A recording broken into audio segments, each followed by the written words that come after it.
Welcome welcome welcome intermediate के प्यारे प्यारे स्टूडेंट्स। जैसा कि आप सभी लोग जानते हैं, आज हमारी सेकंड क्लास है। चैप्टर का नाम है employee cost and direct expenses. कल की पिछली क्लास में जो फर्स्ट क्लास थी, हमने कुछ पेमेंट प्लान्स डिस्कस किए थे। पहले 5 मिनट लगाकर उसे उतने पोर्शन को रिव्यू करा देता हूं और फिर आगे पढ़ाना स्टार्ट करूंगा। आप आई होप कि आप सभी लोग तैयार हैं। हमने कल की क्लास में पढ़ा पेमेंट प्लान के बारे में। देखो, पेमेंट प्लान क्या होता है।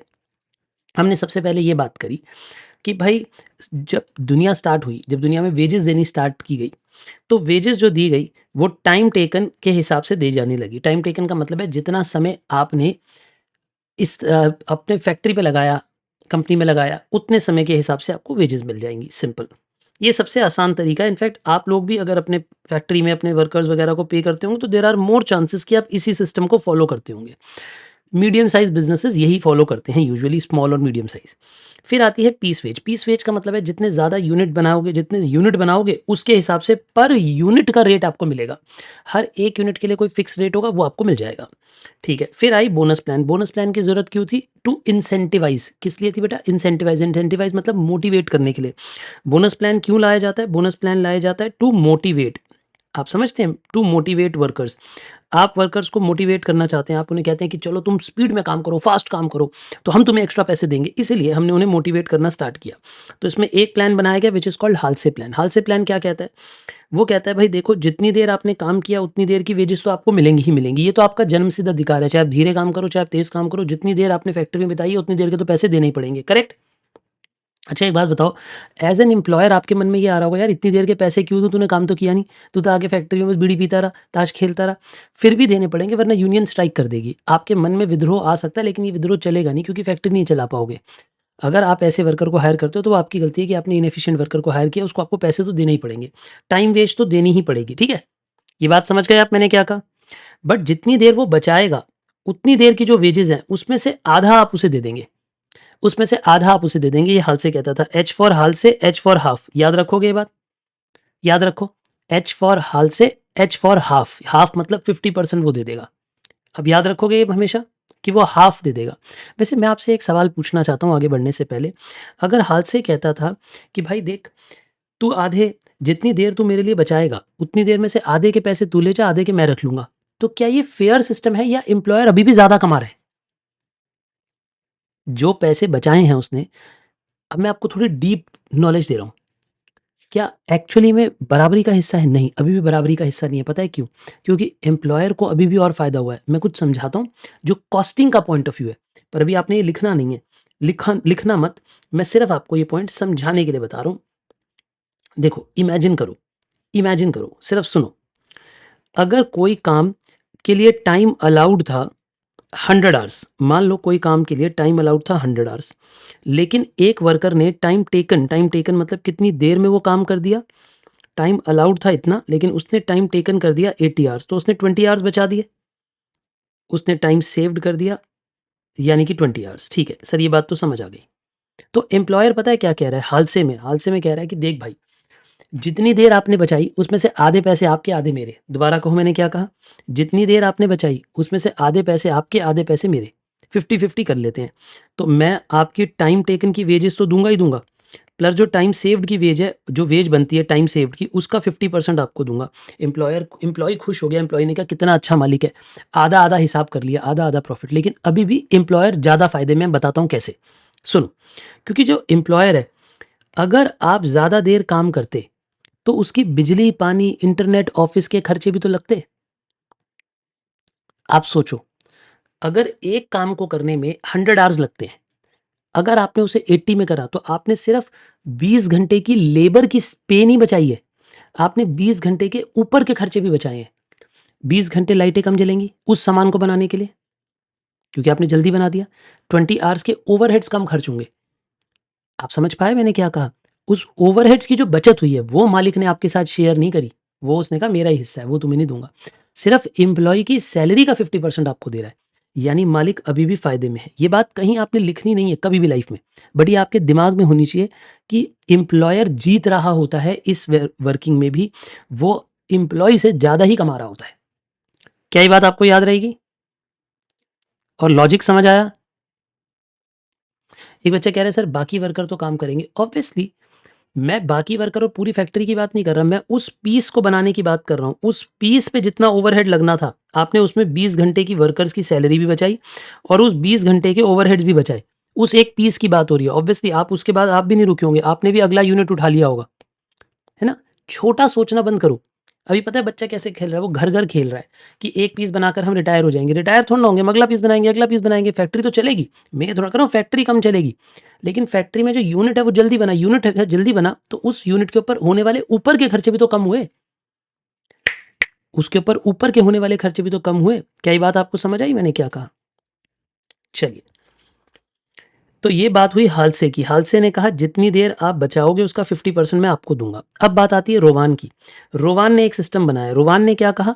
रोवान ने कहा देखो, जितनी देर आप काम करोगे उतनी देर के पैसे तो मैं आपको दूंगा ही दूंगा, पर जितनी देर आप हमारे लिए बचाओगे, टाइम सेव करोगे, जितनी देर आप हमारे लिए क्या करोगे, टाइम सेव करोगे, उतनी देर का मैं आपको टीटी बाई टीए की रेशियो में पैसा दूंगा। मैं आपको 50% बोनस नहीं दूंगा, हालसे की तरह मैं आपको 50% बोनस नहीं दूंगा। मैं जो आपको बोनस दूंगा वो टीटी बाई टीए की रेशियो होगी। सर आपने कल कहा था कि आप इसके बारे में भी एक्सप्लेन करोगे। हाँ, मैं इसके बारे में भी एक बड़ा एग्जाम्पल लेके एक्सप्लेन करूंगा कि ये रेशियो उसने क्यों बनाई होगी, क्या सोच के बनाई होगी। ठीक है, वो डिस्कस करेंगे। क्या आपको फॉर्मूला रिकॉल हो गए सारे के सारे? क्या ये चारों के चारों फॉर्मूलाज रिकॉल हो गए? ठीक है, एक फॉर्मूला और लिखते हैं, अभी एक दो छोटी छोटी बातें लिखते हैं, फिर हम क्वेश्चंस करेंगे। आज हम क्वेश्चन ज्यादा करेंगे, कंसेप्ट कम पढ़ेंगे। ठीक है, ठीक है सर, हमें हाल से रोवान तो दोनों समझ आ गए। एक और आप सिस्टम लिख सकते हो, ऐसे लिखो extra note. Sir extra note क्यों? क्योंकि ये ना कभी भी रिसेंटली एग्जाम में सिर्फ मतलब एक बार आरटीपी में पूछा गया है, बट ये एग्जाम में नहीं आया है, इसलिए मुझे नहीं पता कि ये एग्जाम में आएगा कि नहीं आएगा, बट आप इसे पढ़ कर जाना लास्ट में रिवीजन करते हुए। अगर वो आपसे ये कहे कि आप हाल से वायर प्लान बताओ, यानी हाल से का ही एक और मेथड, हाल से का ही एक और मेथड, इस मेथड का नाम क्या है? हाल से वायर प्लान। मतलब ये दो लोगों ने मिलकर बनाया था, इसका नाम था हाल से वायर प्लान। ये प्लान क्या कहता है? ये प्लान कहता है कि जो वर्कर को बोनस देना है, देखो, यानी वर्कर की जो टोटल वेजेस देनी है वो कैसे देनी है। एक मिनट आप पेन रखो और सुनो, और आप मुझे बताना कहाँ चेंज आया, चेंज कहाँ पे आया वो बताना। ठीक है, उसने कहा time taken into wage rate तो वर्कर को देना ही पड़ेगा। ये तो उसका जन्म सिद्ध अधिकार है, ये तो उसका अधिकार है वर्कर का कि ये पैसे तो आपको उसे देने ही पड़ेंगे भाई। जितनी देर उसने काम किया उतनी देर के पैसे अगर आप नहीं दोगे तो पत्थर मारेंगे आपकी फैक्ट्री पे आके। बोलो हाँ या ना? जितनी देर उसने काम किया उतनी देर के तो पैसे देने पड़ेंगे, ठीक है। लेकिन जितनी देर उसने टाइम सेव करी उसकी जो वेजेस थी, जितनी देर उसने उसने समय बचाया, उस बचे हुए समय के जो पैसे थे वो आप उसे पहले कितने देते थे याद करो? हाल से में कितने देते थे? आप उसे हाफ देते थे, यानी 50%, यानी हाफ देते थे। हाफ देते थे ना, 50% मतलब 1/2 होता है। पता है आपको ये बात? 50% मतलब 1/2 होता है। बट हाल से वायर प्लान में कहते हैं कि नहीं, हम आपको बोनस 1/3 देंगे। ये फर्क है बस। फॉर्मूला याद रहेगा कि अगर एग्जाम में कभी हाल से की जगह हाल से वायर प्लान लिखा हुआ आए, क्या लिखा हुआ है बेटे? हाल से वायर प्लान। ये वर्ड चेंज है, देखो ये नाम में बदलाव आ गया, उसके उसके नाम में हाल से वायर प्लान आ गया। अगर वायर प्लान आ गया तो 50% नहीं आएगा, फिर 1/3 आएगा, यानी 33.33% आएगा। याद रखोगे ये बात? मुझे नहीं पता ये आएगा नहीं आएगा। एक बार आरटीपी में इंस्टीट्यूट ने इसके बारे में क्वेश्चन पूछा है, इसीलिए मैं आपको फॉर्मूला लिखवा रहा हूँ। और मैं इसका क्वेश्चन नहीं करा रहा हूँ क्योंकि मुझे लगता है अगर क्वेश्चन आएगा तो आप मैनेज कर लोगे। कर लोगे? बस फॉर्मूला में क्या चेंज करना है, परसेंटेज यहाँ फर्क हो गई। पहले हम 50% लेते थे, अब यहाँ 33.33% ले लिया एक तरीके से हमने। ठीक है सर, ये बात भी हमें समझ आ गई है। ठीक बात है सर, बिल्कुल ठीक बात है। एक पॉइंट आज और पढ़ लेते हैं पहले। अभी हमने कितने कंसेप्ट पढ़े हैं? 2 कंसेप्ट पढ़ लिए है ना। कंसेप्ट नंबर 3 पे आइए, लिखिए बेटा। Concept number 3, how to calculate effective wage rate. How to calculate effective wage rate, मतलब आप इफेक्टिव वेज रेट कैसे कैलकुलेट करते हैं, ये पूछा जा रहा है। बाकी लोग भी अपने अपने कैमराज ऑन रखें, पर्दा सिस्टम कब तक चलेगा भारत में? हाँ जी, बोलिए, मेरी बात समझ आती है आपको? मैंने क्या कहा? हमने अब ये पढ़ना है इफेक्टिव वेज रेट। वैसे मैं इसका क्वेश्चन पिछली क्लास में ही करा चुका हूँ। कितने बच्चों को याद है इफेक्टिव वेज रेट कैसे आता है? बताओ, बताइए बेटा, इफेक्टिव वेज रेट कैसे आता है? याद है आपको? हम क्या करते हैं, टोटल वेजेस को डिवाइडेड बाय टाइम टेकन कर देते हैं। टाइम टेकन मतलब आपने कितनी देर लगाई, उससे आपके पास इफेक्टिव वेज रेट आती है। कल के क्लास में मैंने 2 क्वेश्चनों में कराया भी था ये। देखो कैसे आएगा, ज़रा समझिए। इफेक्टिव वेज रेट का पहले तो मतलब बताओ कि होता क्या है। इसका मतलब है आपने 1 आवर में एक्चुअली में क्या कमाया है। देखिए, effective wage rate, effective wage rate इसका मतलब क्या है? Total earnings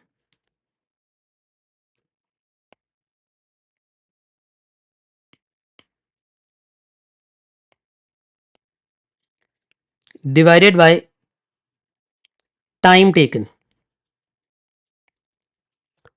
total earning divided by time taken. मतलब आप यहाँ पे ये देखेंगे आपने कितनी देर लगाई थी वो डिनोमिनेटर में लगाओगे, और कितनी अर्निंग करी थी वो न्यूमरेटर में लिखोगे। दोनों बातें समझे? अविका आप समझे बेटा कि आप यहाँ पे दिखाएंगे आपने टोटल में कितना पैसा कमाया, वो आपका न्यूमरेटर हो गया, और आपने कितना समय लगाया वो डिनोमिनेटर हो गया। यानी आपको पे कितनी पड़ रही है, आपको जो पैसा है वो कितना पड़ रहा है, आपके लिए वो कितना बेनिफिट दे रहा है, ये देखते हैं आप। Total earning divided by total time. ठीक है जी, बोलिए, ये बातें क्लियर हैं आपको सबको? ये हमारा इफेक्टिव वेज रेट है।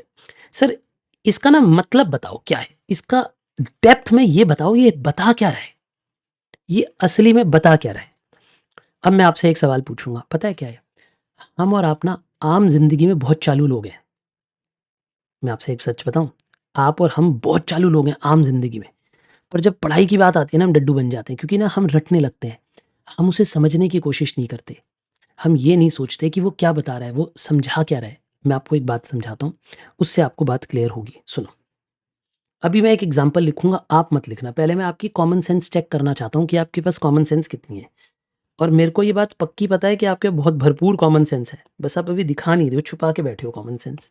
देखो, मान लो हम लोग एक रेस्टोरेंट में खाना खाने जाते हैं, ठीक है? आप और मैं रेस्टोरेंट में खाना खाने जाते हैं, आपने ट्रीट देनी है, आपके बहुत अच्छे मार्क्स आए, आपने कहा चलो सर आपको ट्रीट देते हैं, मैं भी चल पड़ा, ठीक है? अब एक रेस्टोरेंट में गए, वहाँ पे हमने मेन्यू कार्ड देखा। अब आप मुझे बताना, उस मेन्यू कार्ड में एक है महारानी थाली, है ना, और एक है महाराजा थाली।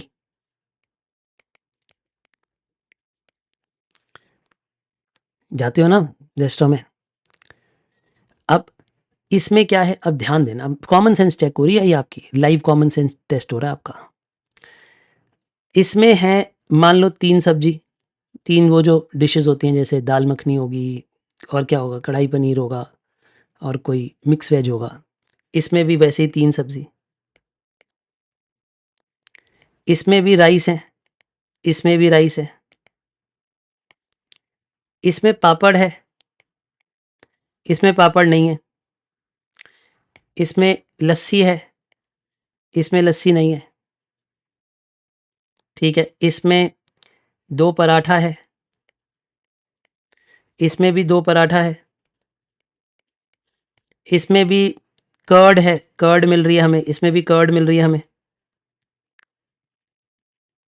अब ध्यान देना, अब मान लो इसका प्राइस है 300 रुपये, इसका प्राइस है 400 रुपये। अब जैसे ही मैंने ये बात लिखी, आपके दिमाग में क्या चला, कौन सी थाली खानी है? आप मुझे बताओ, आप मुझे सजेस्ट करो, मैं कौन सी थाली लूं, महाराजा थाली, महारानी थाली, मतलब महारानी थाली या महाराजा थाली, कौन सी थाली लूं? एक बच्चा कह रहा है महाराजा थाली। नहीं, जो चालू बच्चे थे ना, जो इफेक्टिव जिंदगी जीते हैं, वो पता है क्या करेंगे? उन्होंने मेन्यू कार्ड का आखिरी पेज पढ़ा और पापड़ और लस्सी का दाम पढ़ा। उन्होंने खटैक करके पापड़ और लस्सी का दाम पढ़ा।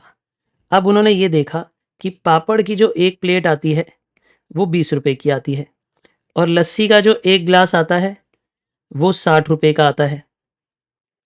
तो पापड़ और लस्सी अलग से मंगाने पे 80 रुपीज़ का है, लेकिन थाली में एक्स्ट्रा मंगाने से 100 रुपए एक्स्ट्रा देने पड़ रहे हैं।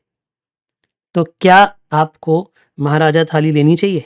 कॉमन सेंस की बात बताओ, कैसे ऑर्डर करना चाहिए? अगर हम सच्चे भारतीय हैं, हमें कैसे ऑर्डर करना चाहिए बताओ? हमें ऑर्डर करनी चाहिए महारानी थाली और अलग से ये दोनों चीज़ें, और अलग से ये दोनों चीज़ें। समझे? इसे बोलते हैं इफेक्टिव कॉस्ट पता लगाना। हमने क्या पता लगाया? हमने ये पता लगाया कि इन दोनों चीज़ों की हमें जो कॉस्ट पड़ रही है, जो चेंज आ रहा है, जो परिवर्तन आ रहा है, हमें वो 100 रुपए का पड़ रहा है। यानी हमें इस थाली में पापड़ और लस्सी 100 रुपए की पड़ रही है, जबकि एक्चुअली में वो अलग से लेने पे 80 रुपीज़ की है। तो वो ज़्यादा महंगी पड़ रही है। उल्टा भी हो सकता था। ऐसा भी हो सकता है कि हम रेस्टोरेंट जाएँ, मान लो कि वहाँ पे थोड़ा अच्छा रेस्टोरेंट, थोड़ा महंगा रेस्टोरेंट, वहाँ पापड़ 50 रुपए का आता है, लस्सी 100 रुपए की आती है, यानी 150 रुपीज़ की आती है। यानी अलग से खरीदोगे तो 150 की मिलेगी, लेकिन प्लेट में खरीदोगे, इस मतलब थाली में खरीदोगे तो सस्ती पड़ेगी। यानी थाली में 100 रुपए की पड़ रही है, वैसे 150 की है, तो हम फिर महाराजा थाली खरीदते। आपको मैं ये समझाना चाहता हूँ, इफेक्टिव वर्ड का मतलब क्या होता है बेटा? इफेक्टिव मतलब होता है असलियत में आपको कितना फील हो रहा है, आपको कितना इफेक्ट कर रहा है वो। यहां पर ये दोनों चीजों का अंतर है, और ये दोनों चीजें हमें 100 रुपए की इफेक्ट कर रही हैं। इफेक्टिव कॉस्ट, अगर मैं आपसे इंग्लिश में एक लाइन पूछूं, what is the effective cost of papad and lassi, तो क्या बोलोगे? अगर मैं आपसे ये बोलूं पापड़ और लस्सी की इफेक्टिव कॉस्ट क्या है, तो आप क्या बोलोगे? आप बोलोगे 100 रुपीज। इस दोनों के बीच में खाली इन्हीं का ही अंतर है ना, पापड़ और लस्सी का ही अंतर है सिर्फ। तो पापड़ और लस्सी की इफेक्टिव कॉस्ट हमें 100 रुपए पड़ रही है। हमें ये देखना है कि उसकी मार्केट कॉस्ट 100 से ज़्यादा है या कम है। अगर 100 से ज़्यादा है तो थाली में खरीदना बेटर है, और 100 से कम है तो फिर महारानी थाली खरीद के उसे अलग से खरीदना। अब आपका दिमाग चला? इफेक्टिव समझ आई? इफेक्टिव क्या होता है? इफेक्टिव का मतलब होता है वो चीज़ हमें कितने की पड़ती है, वो चीज़ हमें कितने की पड़ती है। चलो एक एग्जांपल और लेता हूँ, उसके बाद इफेक्टिव। देखो मेरी बात को समझो, अभी ना हम फाउंडेशनल स्टेज पे हैं सब्जेक्ट की। फाउंडेशनल स्टेज का मतलब है अभी जब हम सब्जेक्ट पढ़ रहे हैं ना, हम उसकी शुरुआत कर रहे हैं। मेरे को आपको बहुत सारे छोटे छोटे शब्द क्लियर करने हैं, क्योंकि पूरी कॉस्टिंग की फाउंडेशन इन्हीं शब्दों पे टिकी है। अगर आपको वर्ड का मीनिंग नहीं आया, देखो मेरे लिए बड़ा आसान है, मैं पढ़ाकर आगे बोला जाऊँ। मैंने कहा देखो बेटा इफेक्टिव वेज रेट का मतलब है total earning by total time taken, और मैं आगे बढ़ जाऊँ। बच्चा कहेगा ठीक है जी, और आपको समझ भी आ गया कुछ कुछ हद तक। लेकिन आपको अगर इस वर्ड का मीनिंग ठीक से क्लियर नहीं है, तो पूरी कॉस्टिंग में जहाँ जहाँ इफेक्टिव आएगा, आप उस बात को डेप्थ में समझ नहीं पाओगे मैं क्या कह रहा हूँ। इसलिए मैं इफेक्टिव वर्ड का मीनिंग समझाना चाह रहा हूँ। बट ये एग्जाम्पल आपको कॉपी करने की जरूरत नहीं है। आई होप पार्शली बात समझ आ गई। मैं एक चीज और बताता हूँ, सुनो। इमेजिन करो, अब ये एग्जाम्पल आपको ज्यादा क्लियर होगा, और क्लियर होगा इफेक्टिव वर्ड के लिए। ठीक है, एक बात समझते हैं। जैसे ये मैं आपको एक रियल लाइफ इंस्टेंस की बात बताता हूँ। ठीक है, रियल लाइफ इंस्टेंस की बात बताता हूँ। मोबाइल का जो प्लान होता है ना, ये अब तो खैर बड़े सस्ते हो गए। ये आज से 10-12 साल 15 साल पहले की बात बता रहा हूँ आपको, जब मोबाइल्स का प्लान थोड़ा महंगा हुआ करता था, पोस्ट पेड वगैरह महंगे हुआ करते थे। ठीक है, अब मेरे को फिगर्स तो एग्जैक्टली याद नहीं है, बट मैं आपको उसकी कहानी थोड़ी दिलाता हूँ। ऐसे होता था कि सोचो, एक मोबाइल फ़ोन का जो कनेक्शन अगर आप पोस्ट पेड लेते थे, तो मान लेते हैं कि वो 400 रुपया पर मंथ पे लगता था। 400 रुपया पर मंथ पे लगता था। क्या ये बात आपको समझ आई मैंने क्या कहा?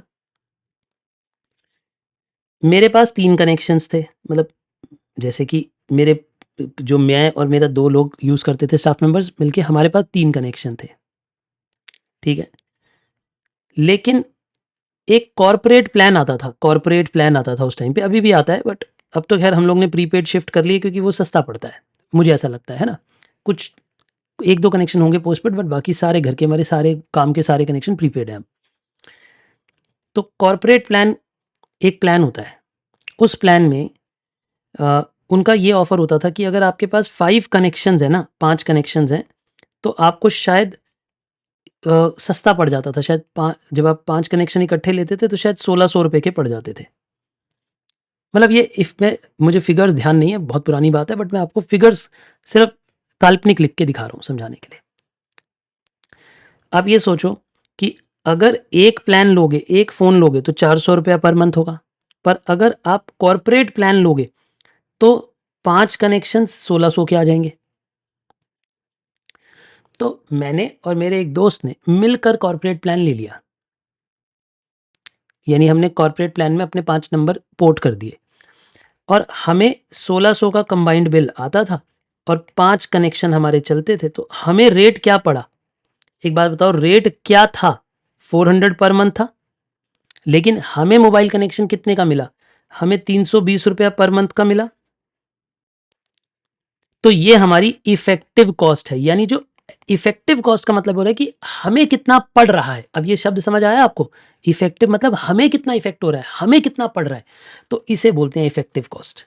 कि भैया औरों के लिए पोस्टपेड कनेक्शन 400 का है, लेकिन हमें 320 का पड़ता है। ये वर्ड हिंदी में आपने सुना होगा, कोई कोई कहता है ना कि 320 का पड़ता है, तो वो इफेक्टिव कॉस्ट है। हमारे लिए उसकी कॉस्ट कितनी है।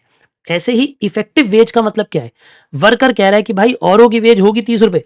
भाई देखो, याद करो, मैं कल का एक एग्जाम्पल दिलाता हूँ।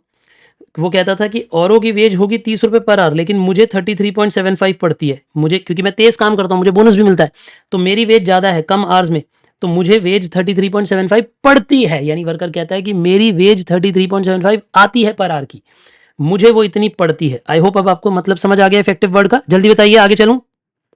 Is the word effective clear now? Perfect. तो इफेक्टिव का मतलब आपको कितना इफेक्ट करता है, वो आपको कितना फील होता है, दैट इज कॉल्ड इफेक्टिव। चलिए, ये बात भी आपको क्लियर हो गई। एक कंसेप्ट और पढ़ाता हूं, फिर क्वेश्चंस पे ले चलूंगा, ठीक है? एक छोटा सा कंसेप्ट और। कंसेप्ट 3 तो हो गया, कंसेप्ट 4 लिखिए जरा मेरे साथ साथ। Concept 4, how to calculate piece rate.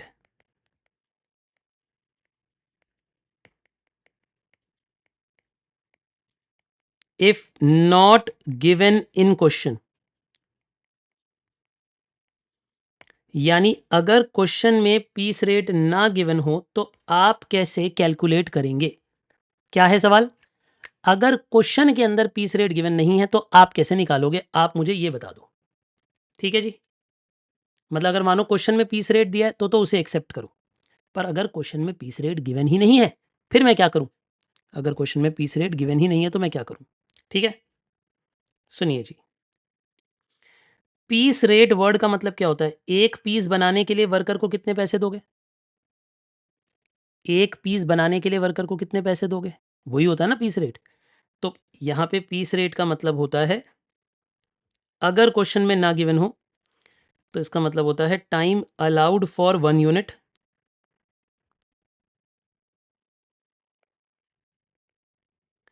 Into wage rate. मतलब आप ये देखो कि एक यूनिट बनाने के लिए हम आपको कितनी देर अलाउ करते हैं और वेज रेट क्या है उसे मल्टीप्लाई कर दो। एग्जाम्पल लेते हैं,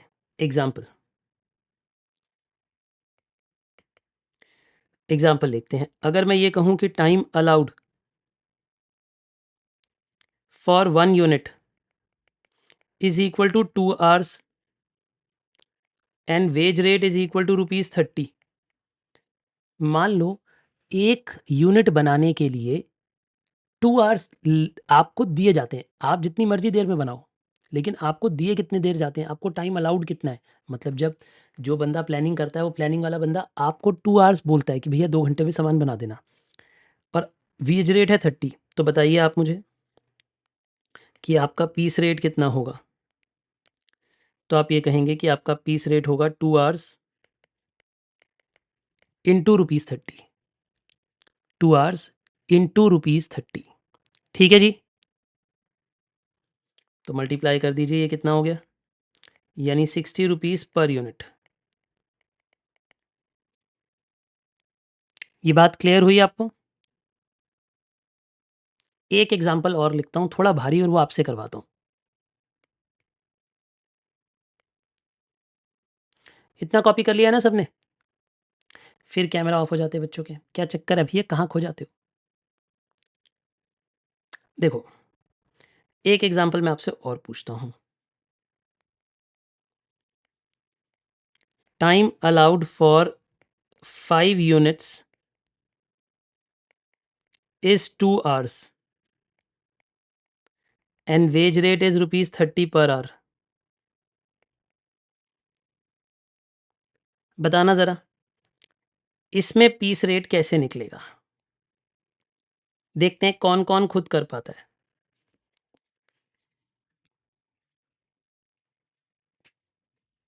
चलिए नोट कर लीजिए पहले हुसैन भाई, जल्दी से नोट करो।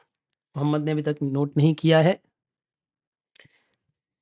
क्या बात है, बहुत बड़े इंटेलिजेंट बच्चे हो रहे हो, धड़ाधड़ कर रहे हो। शाबाश!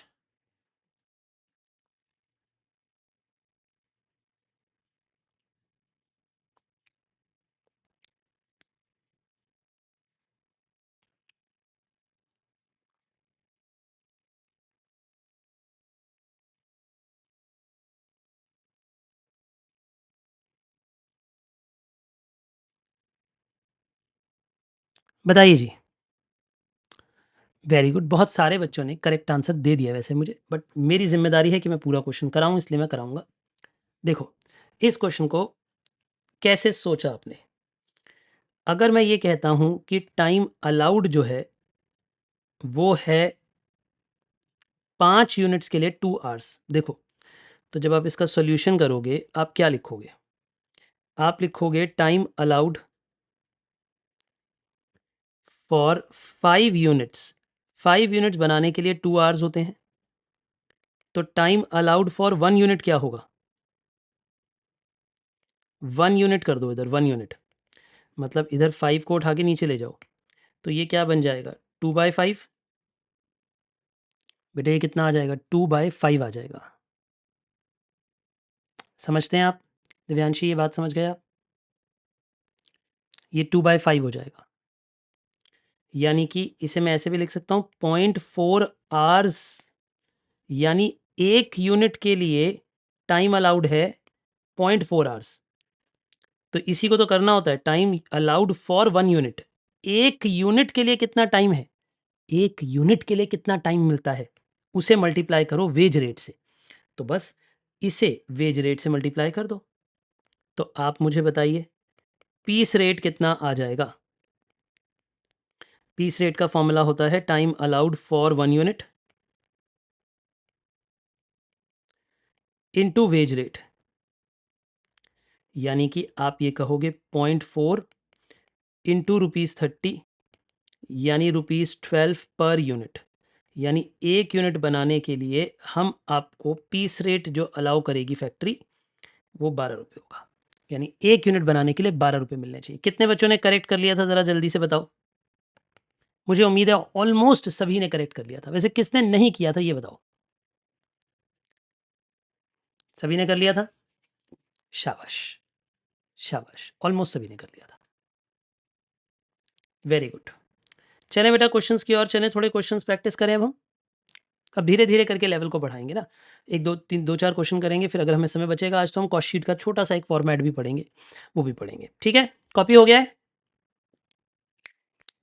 चलिए, बहुत ही बढ़िया। देखिए, हमने कल क्वेश्चन नंबर 3 पढ़ लिया था, राइट?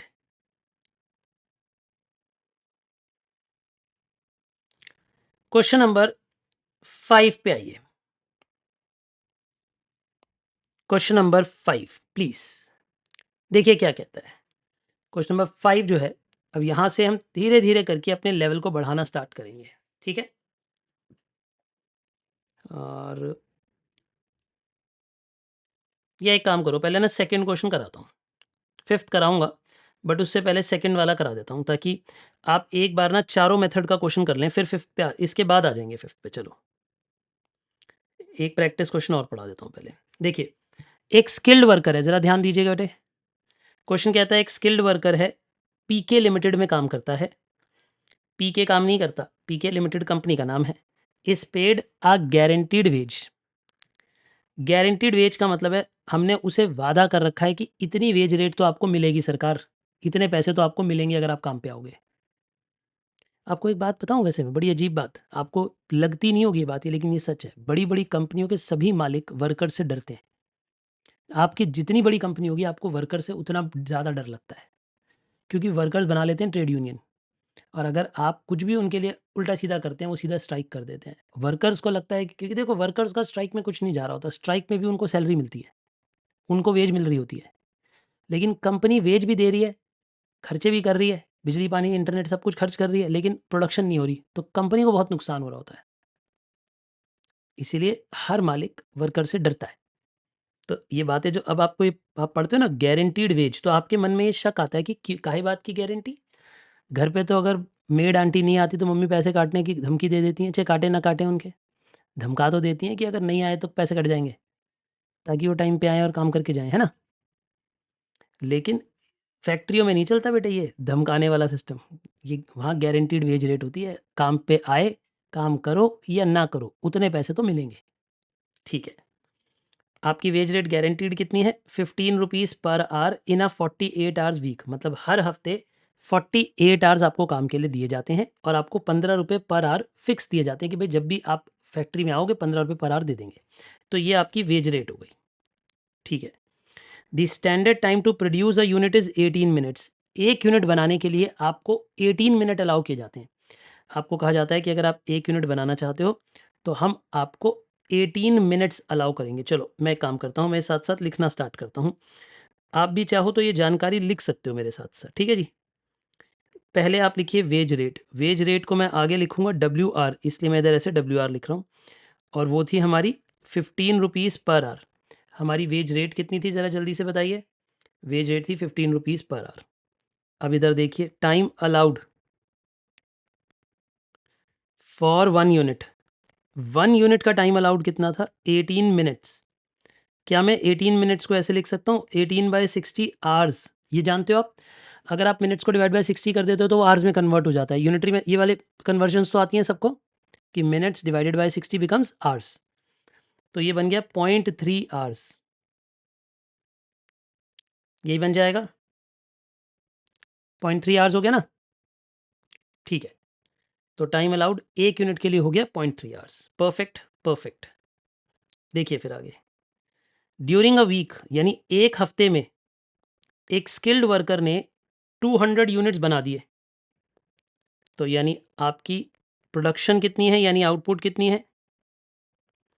200 यूनिट्स। आपने 200 यूनिट बना दिए, तो मेरे पहले सवाल का एक जवाब दो, टाइम अलाउड फॉर 200 यूनिट्स कितना होगा? टाइम अलाउड फॉर 200 यूनिट्स, इसे हम TA बोलेंगे, TA। आप बोलोगे 200 इंटू 0.3, यानी 60 आवर्स, यानी आपने 60 आवर्स में वाला काम किया। आपने कितनी देर वाला काम किया? आपने 60 आवर्स वाला काम किया। मतलब क्या हुआ इस बात का, कि आपने वो काम पूरा किया जो 60 आवर्स में करना चाहिए था। दोबारा बोलो, ये लाइन बोलो, बोलोगे तब क्लियर होगी। अच्छा, यानी हमने उतना काम कर दिया जो 60 आवर्स में करना चाहिए था। बोलो बोलो बोलो, हमने उतना काम पूरा कर दिया जो 60 आवर्स में करना चाहिए था, लेकिन कितनी देर में किया? आप मुझे बताओ, हमने टाइम टेकन कितना किया होगा? टाइम टेकन तो उतना ही किया होगा जितना एक वीक में समय था।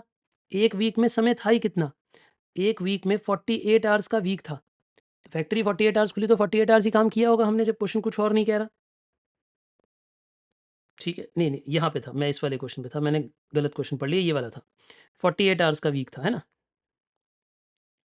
तो मैंने 48 आवर्स वाला काम किया, तो आप मुझे बताइए 60 आवर्स वाला काम मैंने 48 आवर्स में किया, तो मैंने टाइम सेव कितना किया अपनी फैक्ट्री के लिए, अपने मालिक के लिए? तो मैंने 12 आवर्स का टाइम सेव किया। 12 आवर्स का टाइम सेव किया। परफेक्ट, बहुत बढ़िया। वैसे जैसे ही मैंने ये तीनों बातें लिखी और आपको वेज रेट पता है, आपके दिमाग में सच बताना हालसे और रोवान खुद घूमने लगे कि नहीं घूमने लगे? आके ऐसे आपका हाथ पकड़ के गोल गोल घुमाने लगे आपको कि नहीं घुमाने लगे, कि आओ बेटा आओ क्वेश्चन करते हैं, है ना? दिखे आपको हालसे और रोवान साथ साथ चलते हुए? अगर दिख रहे हैं तो बेटे फिर अपना इलाज विलाज कराओ। आपको वो जा चुके हैं बेटे दुनिया से, कैसे कैसे दिख रहे हैं आपको? आपको फॉर्मूला दिखना चाहिए, वो नहीं दिखने चाहिए। ठीक है, सुनो जरा। पहली बात टाइम रेट, पहली बात टाइम रेट। एक तो अभी नए नए हो ना, आपको आधे तो मेरे जोक भी नहीं समझ आते, है ना। थोड़ा अभी धीरे धीरे ट्यूनिंग बैठेगी ना आपस में, आपको समझ आएगा कि किसका मजाक हुआ है। टाइम वेजेस, बताइए बेटा टाइम वेजेस क्या होती हैं, जरा सोच के बताओ टाइम वेजेस क्या होती है। टाइम वेजेस का मतलब होता है जितनी देर आपने काम किया उतनी देर के पैसे मिल जाएंगे, सिंपल। दोबारा बोलो भाई, जितनी देर काम किया उतनी देर के पैसे लो, हाथ जोड़ो और जाओ। कोई बोनस वोनस नहीं है यहाँ पे, कोई बोनस वोनस नहीं है। इसका मतलब होता है time allowed, sorry time taken, time taken into wage rate, simple. भाई आपने 48 आवर्स काम किया, बहुत अच्छा लगा, अपने 15 रुपये के हिसाब से पैसे लो और निकलो यहाँ से। कितने बनते हैं? 720, शाबाश। अक्षता ने सबसे पहले, अविका ने सबसे पहले कैलकुलेशन करी, वेरी गुड। दूसरा सिस्टम, दूसरा सिस्टम कहता है piece rate with guaranteed weekly wage. Piece wage with guaranteed weekly wage. Sir ये बात ना समझ आ रही। सर पीस वेज तो पता है, बट ये गारंटीड वीकली वेजेस का मतलब क्या होता है? इसका मतलब होता है हमने वर्कर को वादा किया कि देख भाई तेरे को पीस वेज देंगे। सुन लो ज़रा, एक मिनट पेन रखो और सुनो। इस लाइन का मतलब क्या है? इस लाइन का मतलब है हमने अपने वर्कर को वादा किया कि हम आपको पीस वेजेस देंगे, बट अगर कभी आपकी पीस वेजेस कम रह गई तो जो आपकी गारंटीड वीकली वेज थी ना, जो टाइम रेट था, उतना पैसा देंगे ही देंगे, उससे कम नहीं देंगे। इमेजिन करो। अब एक मिनट रुक जाओ, ठीक है जी, सुनो। अब एकदम एकदम ऑब्सक्योर एक एग्जांपल दे रहा हूं आपको, सिर्फ सुनना। मान लो इंडियन क्रिकेट टीम को ना, बीसीसीआई हेड है ना इंडिया की क्रिकेट, जो क्रिकेट टीम को हेड करती है ना, बीसीसीआई एक इंस्टीट्यूट, एक अकेडमी है या जो भी है, इंस्टीट्यूट है, आप मान लो वो भारत में क्रिकेट को हेड करती है। मान लो उन्होंने, ये प्लेयर्स हैं मान लो, है ना, अब जो भी उनका नाम है, अभिषेक है, सूर्यवंशी है, संजू सैमसन है, जो भी प्लेयर्स हैं, जो भी उनके नाम है ना। अब मान लो बीसीसीआई ने कहा कि हम आपको पीस रेट सिस्टम पे रख रहे हैं। पीस रेट सिस्टम का मतलब समझते हो? मान लो उन्होंने बोला जितने रन बनाओगे हर रन पे 100 रुपये मिलेंगे। बड़ा मज़े का एग्जाम्पल दे रहा हूँ, बट वैसे उनकी बहुत ज़्यादा पैसे होते हैं, बट सोच लो कि 100 रुपये पर रन मिलेंगे। ठीक है, उन्हें रख लिया, बोला जी 100 रुपया पर रन देंगे हर सारे प्लेयर्स को, तो ये पीस रेट सिस्टम हो गया। यही तो होता है पीस रेट का मतलब, क्या है? जितनी प्रोडक्शन करोगे उसके हिसाब से पैसे मिलेंगे। तो अगर मानो किसी ने बनाए 20 रन, तो उसे 100 रुपये के हिसाब से 2000 रुपये मिल जाएंगे, है ना। किसी ने बनाए 70 रन, तो उसे 7000 रुपये मिल जाएंगे। ये हो गया पीस रेट सिस्टम। बोलो ठीक है, सिस्टम समझ आ रहा है? पर जो नीचे नीचे वाले बैट्समैन होते हैं, जो इनफैक्ट बॉलर्स होते हैं, उनकी तो बैटिंग ही नहीं आएगी, तो वो तो 0 रन या कम बॉल्स मिलेंगी उन्हें, वो तो 5 रन 10 रन ही बनाएंगे, तो ऐसे तो उनके पैसे तो हमेशा ही कम हो जाएंगे। तो आपको नहीं लगता पीस रेट सिस्टम में ये लोग तो रोने लग जाएंगे? क्यों? क्योंकि ये कहेंगे भाई हमें, हमारी तो बारी नहीं आती, हमें तो बॉलें ही कम मिलती हैं, हम तो रन नहीं बना सकते, हमारे पैसे कौन देगा? तो मानो फिर ऐसे में बीसीसीआई को एक गारंटी देनी पड़ेगी कि हम आपको टाइम वेज तो देंगे ही देंगे अगर आपकी पीस वेज कम हुई। यानी बीसीसीआई एक गारंटी दे रही है कि देखो भाई, हम आपको पीस रेट देंगे अगर पीस रेट ज़्यादा हुआ, और अगर पीस रेट कम बन रहा होगा तो हम आपको टाइम वेज देंगे। ये मतलब है इस बात का। मतलब दोबारा बोलो, दोबारा बोलो। यानी फैक्ट्री ने, कंपनी ने ये वादा किया कि देखो हम आपको पीस रेट देंगे, लेकिन अगर पीस रेट कम हुआ तो गारंटी है कि टाइम वेज देंगे ही देंगे। ये गारंटी है। हिंदी लिखो, आपको हिंदी से समझ आएगी बात मैं क्या बोल रहा हूँ। सोचो, यहाँ पे हिंदी लिखो, इसके साथ हिंदी लिखो। यानी हम वर्कर को पीस रेट देंगे, पीस वेजेस देंगे, लेकिन अगर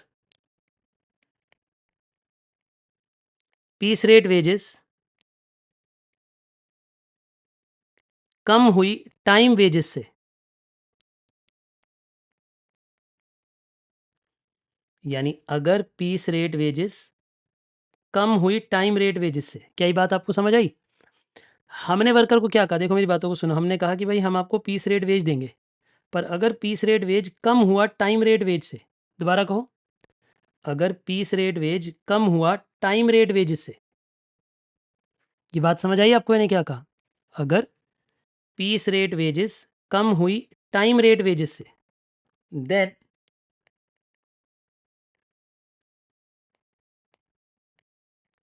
we will pay time rate wages, यानी टाइम रेट वेजेस हम आपको पे कर देंगे, ये हमारी गारंटी है। अब आपको गारंटी समझ आई क्या होती है? गारंटी दे रहे हैं, अरे यार वादा कर रहे हैं कि पीस रेट पे पैसे लो, और अगर पीस रेट पे कम पैसे बने तो घबराना मत, मैं आपको टाइम वेज दूंगा, ये मेरी गारंटी है। ये कह दिया हमने अपने वर्कर को, ये कह दिया हमने अपने वर्कर को। बोलो बात समझ आ गई आपको? कहानी समझ आई? हम अपने वर्कर को पीस रेट दे रहे हैं, लेकिन पीस रेट अगर कम बना तो टाइम रेट की गारंटी है। ठीक है, चलिए फिर लिखते हैं। ये लिख लिया ना आपने? अब अच्छा, मैं एक बात और बोल दूं, मैं ना कभी कभी ऐसे क्वेश्चन में हिंदी नोट लिखवाता हूँ। कुछ वो बच्चे हिंदी नहीं लिखना चाहते तो कोई बात नहीं, आप उसे इंग्लिश में लिख लो। अगर आपको इंग्लिश हिंदी की जगह कोई रीजनल लैंग्वेज अपनी ज़्यादा अच्छी लगती है तो अपनी रीजनल लैंग्वेज में लिख लो। उस लैंग्वेज में लिखो जिस लैंग्वेज में रिवीजन करते हुए आप सिर्फ इस लाइन को पढ़ो और आपको मीनिंग याद आ जाए कि क्या बताया था सर ने, वो इंपॉर्टेंट है। और एक बात और, कुछ बच्चे ना किताब की पूजा करते हैं। देखो, बुक की इज्जत करना, पूजा करना बहुत इंपॉर्टेंट है ना, रिस्पेक्ट करना अपनी किताबों की बहुत इंपॉर्टेंट है। पर इस रिस्पेक्ट का ये मतलब नहीं है कि आप उस पर लिखोगे नहीं, क्योंकि आपने आपकी किताबें बचपन में आप किसी और को दे देते थे, काम आती थी किसी की, अब नहीं काम आती, अब आप ही के काम आती हैं। और इतना लिखो उन किताबों में, क्योंकि ना देखो, मैं अब एक सच्चाई बताता हूँ, हम जितनी मेहनत कर रहे हैं, अभी आप मेरे से पढ़ाई करोगे, है ना, 2-3 महीने बैचेस चलेंगे, फिर बैच के बाद आप रिवीजन भी करोगे, फिर मैं भी एंड में रिवीजन कराऊंगा, ब्रह्मास्त्र रिवीजन वगैरह यूट्यूब पे आके रिवीजन कराऊंगा आप लोगों को, आपके बैच के अंदर भी रिविजनरी वीडियोस डालूंगा। हम सब लोग मतलब 8-10 महीने बहुत मेहनत करेंगे, है ना। बैच तो खत्म हो जाएगा, लेकिन उसके बाद भी मेहनत चलती रहती है, आप बार बार रिवाइज करोगे, टेस्ट दोगे, पढ़ोगे, MCQ के टेस्ट दोगे, एक कंटिन्यूस प्रोसेस चलेगा 7-8 महीने, है ना। लेकिन ये सब कुछ किसके लिए? पता है किसके लिए? आखिरी के उन 2-1.5 दिन के लिए, आखिरी के 1.5 दिन के लिए। अब मेरी बात को सुनना ज़रा, अगर आप मेहनत कर रहे हो, जितनी मर्जी पढ़ाई कर रहे हो, लेकिन जब आपका आखिरी का 1.5 डे आपके पास होगा ना, जिसके लिए आपको प्रिपेयर करना है, अगर इस 1.5 दिन में आपकी रिवीजन ही पूरी ना हो पाए, सर ये 1.5 दिन कैसे होता है? बेटा, एक पेपर होने के बाद अगले दिन छुट्टी होती है, फिर उसके अगले दिन दोबारा पेपर होता है, तो पेपर से पेपर के बीच में आपको 45 आवर्स का गैप मिलता है, 48 का भी नहीं मिलता, 45 आवर्स का गैप। और उस 45 आवर में आपको एग्ज़ाम दे के अपने घर भी आना होता है, 2 दिन की नींद भी लेनी होती है, खाना पीना सोना, और 2 दिन और फिर वापस एग्ज़ाम देने भी जाना होता है, तो कम से कम 20 घंटे वेस्ट हो जाते हैं। तो मतलब आपके पास पेपर पढ़ने के लिए, रिवाइज़ करने के लिए मैक्सिमम 25 आवर्स होते हैं सिर्फ, पूरा कोर्स। सोचो, जो कोर्स मैं आपको 3 महीने में पढ़ाऊँगा, ढाई 3 महीने में, वो पढ़ने के लिए, वो रिवाइज़ करने के लिए आपके पास सिर्फ 25 घंटे होंगे। आपको क्या लगता है आप पूरा रिवाइज़ कर पाओगे? नहीं। तो उस वक़्त आपकी किताब आपके काम आती है। जैसे एग्ज़ाम्पल लो, आप ये क्वेश्चन पढ़ रहे हो उस वक़्त, और आपने ये लाइन पढ़ी, तो आपको याद आ जाएगा कि हाँ, हाँ, सर ने क्या कहा था। तो फिर आपको पूरा क्वेश्चन करके देखने की ज़रूरत नहीं पड़ेगी, आपका टाइम बचेगा। आपकी बुक आपसे बात करेगी कि भैया ये क्वेश्चन आसान है, आगे बढ़ जा, इसमें ये पॉइंट है, इसमें ये पॉइंट है, इसमें ये पॉइंट है। फिर जो भारी होंगे, उनमें मैं हार्ट बनाऊँगा, उनमें आप भी कुछ अपना सिंबल बनाओगे, वो आपको पढ़ने हैं, वो आपको करने हैं। तो आपको याद रहेगा कि हाँ, ये वाले क्वेश्चन करने हैं, ये वाले ईज़ी हैं, इन्हें छोड़ देंगे। ठीक है ना? तो वो अपनी बुक में लिखो, खूब बातें लिखो, जितने पॉइंट एक्सप्लेन कर सकते हो करो। बुक जितनी गंदी होगी उतने ज़्यादा मार्क्स आएँगे। मतलब उसका मतलब ये नहीं कि ऐसे कुछ भी करके किचड़-मुचड़ कर दो। मतलब बुक पे लिखा हुआ होना चाहिए, लॉजिकल, ठीक है? चलिए, टाइम वेस्ट समझ आ गया, अब पीस वेस्ट कैलकुलेट करते हैं। लिख चलो मेरे साथ करो। पीस वेज का मतलब होता है, आप ऐसे समझो, number of units produced, number of units produced, कितने यूनिट आपने बनाए, इनटू पीस रेट। अब बताइए आपने कितने यूनिट बनाए थे? आपने बनाए थे 200 units.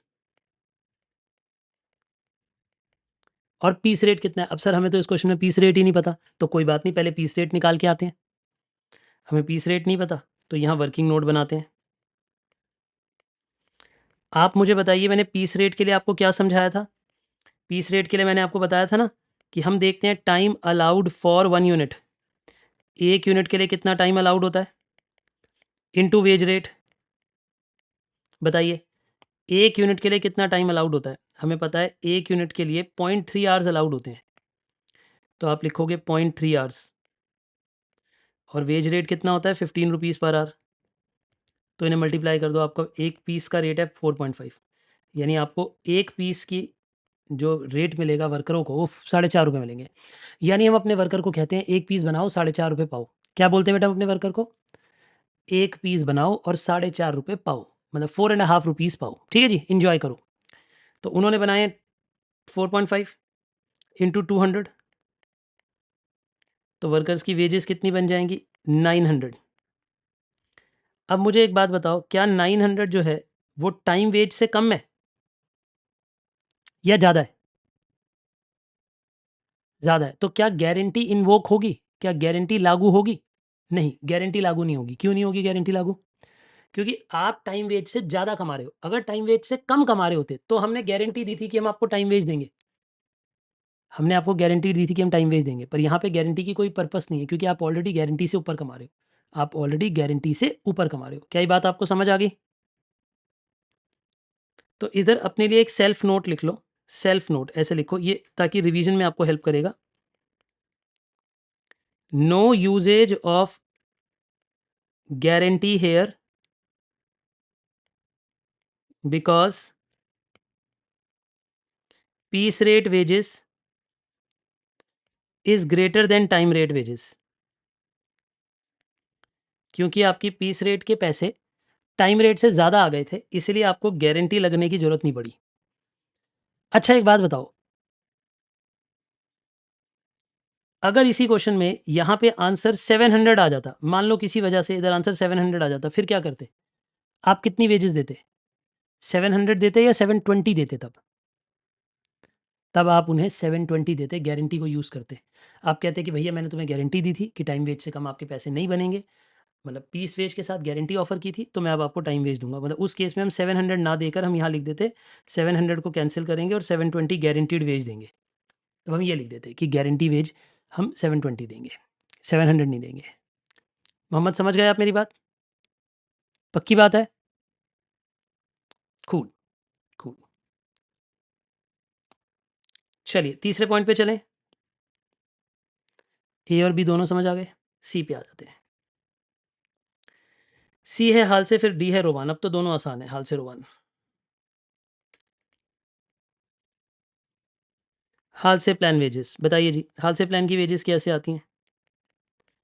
Time taken into wage rate plus 50% of time saved into wage rate. और ये तो हमें पूरा ही पता है कैसे। Time allowed, time taken, time saved. 48 into ₹15, 50% of 12 into ₹15। तो इसका आंसर कितना आया? 810। ठीक है, प्रिया को ये बात समझ नहीं आई, मैं भी समझाता हूँ बेटा दोबारा। प्रिया 2 मिनट रुको, बट सी और डी फिनिश कर दूँ बेटा, फिर एक बार और समझाता हूँ, ठीक है? हाल से प्लान समझ आ गया आप सबको?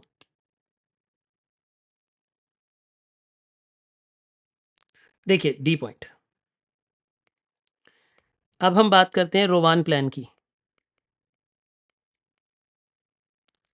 रोवान प्लान की वेजेस का मतलब क्या है बेटा? रोवान प्लान की वेजेस का मतलब है कि आप अपने वर्कर को ये बोल रहे हो कि देख भैया, जितनी देर आपने काम किया है उतनी देर के तो पैसे मैं आपको दूंगा ही दूंगा। Time taken by time allowed की रेशियो में टाइम सेव्ड के पैसे भी मैं आपको दूंगा। यानी अगर आपने 48 आवर्स काम किए हैं, उनके लिए 15 रुपीज़ तो मैं आपको दूंगा ही दूंगा। और 48/60 इंटू 12 इंटू ₹15, ये भी पैसे मैं आपको दूंगा। तो रोवान का आंसर 864 आ रहा है। वेरी गुड अक्षता, शाबाश। अब इनमें कुछ समझाने वाला नहीं था, ये दोनों मैंने आपको कल ही डिस्कस करा दिए थे मैंने, इसलिए इन्हें डायरेक्टली अप्लाई किया है। ठीक है, एक बारी बच्चे को गारंटी में दिक्कत आ रही है तो मैं गारंटी दोबारा समझा देता हूँ कि गारंटी में क्या करना है। वेरी गुड पुष्कर, शाबाश। पहले आप बताइए, बाकी सबने लिख लिया है?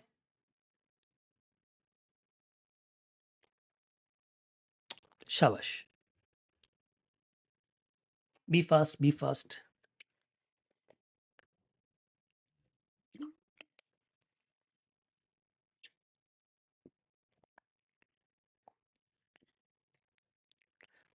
देखिए जी, अगर आपको ये बातें क्लियर हैं, अब एक बच्चे को गारंटी वाला पॉइंट नहीं समझ आया। देखो गारंटी का मतलब क्या होता है?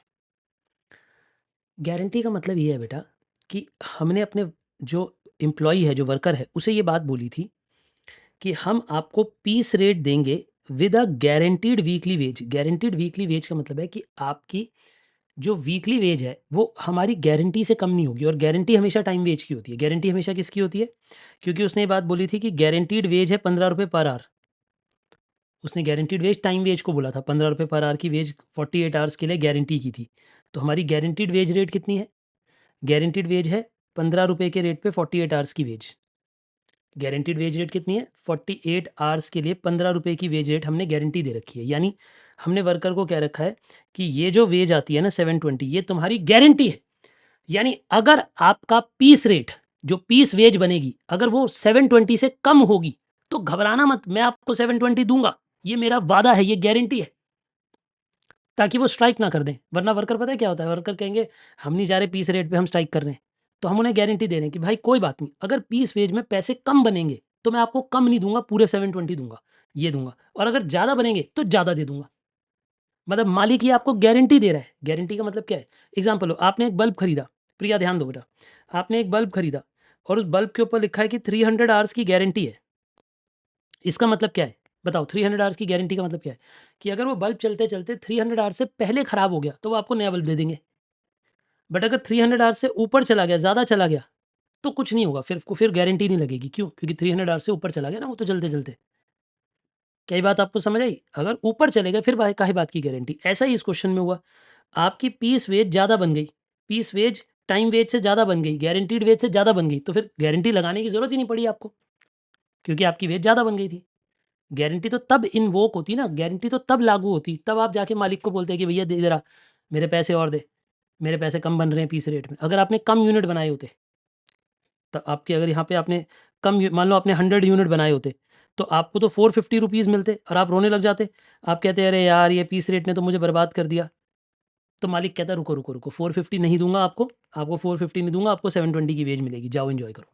इतनी गारंटी है आपकी। समझ आ गई आपको गारंटी की बात? बस इसे और ड्रैग नहीं करते बेटे। थोड़ा और एक बात मैं लेकिन आप सबको बोलना चाहूँगा, मैं ना वैसे ही काफ़ी धीमे पढ़ाता हूँ बेटे।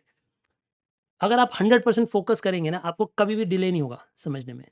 प्लीज़ फोकस करिएगा, प्लीज़ फोकस करिएगा। ये जो सब्जेक्ट है बहुत स्लिपरी है, इसमें एक-एक बात इंपॉर्टेंट है, और मैं लेकिन रियल लाइफ एग्जांपल्स के साथ समझाता हूँ, ताकि आप उसमें एंगेज रह सकें। आपको ध्यान थोड़ा और देना पड़ेगा। और ये जितने भी बच्चे मुँह छुपा के कैमरा बंद करके बैठे हैं ना, ये तो वैसे ही कामचोर है। मैं सीधी-सीधी बात बोलूँ, आप लाइव बैच में आके भी अगर कैमरा नहीं ऑन कर पा रहे, तो आपकी ज़िंदगी में क्या अकाउंटेबिलिटी है? बताइए। कोई, मैं तो आपको बोल रहा हूँ बैकग्राउंड की तो कोई चिंता ही नहीं है, जो मर्ज़ी हो, कोई बैकग्राउंड थोड़ा देख रहा है। हम तो आपकी प्रेज़ेंस देख रहे हैं कि बच्चा कितना एंगेज हो रहा है क्लास के अंदर, वो ध्यान दे भी रहा है कि नहीं दे रहा। और उसके बाद भी जो मुँह छुपा के बैठे, क्या पढ़ेंगे वो बताओ? अब आप में से ऐसे बच्चे भी सुबह-सुबह 8 बजे उठ के लाइब्रेरी में भी आके बैठे हैं, बताओ वो भी तो अपने आप को मेहनत दे रहे हैं। ठीक है जी। चलिए, 5वां क्वेश्चन मैंने आपको कराने के लिए कहा था, यहाँ से हम नेक्स्ट लेवल के क्वेश्चन पे जाएँगे। ठीक है जी, ज़रा ध्यान दीजिए। हम नेक्स्ट लेवल पे चलेंगे अब क्वेश्चन में, अब ज़रा फ़ोकस करना। वो कहता है स्टैंडर्ड टाइम मतलब टाइम अलाउड। स्टैंडर्ड टाइम किसे बोलते हैं? टाइम अलाउड को बोलते हैं। तो लिखना है तो लिख लो ये बात, स्टैंडर्ड टाइम मतलब टाइम अलाउड। ठीक है। Time allowed for a job is 50 hours. मतलब एक काम करने के लिए आपको 50 आवर्स दिए जाते हैं। कोई एक काम आपको करने के लिए कितने आवर्स दिए जाते हैं बेटा? 50 आवर्स दिए जाते हैं। ठीक है जी। लिखिए ज़रा।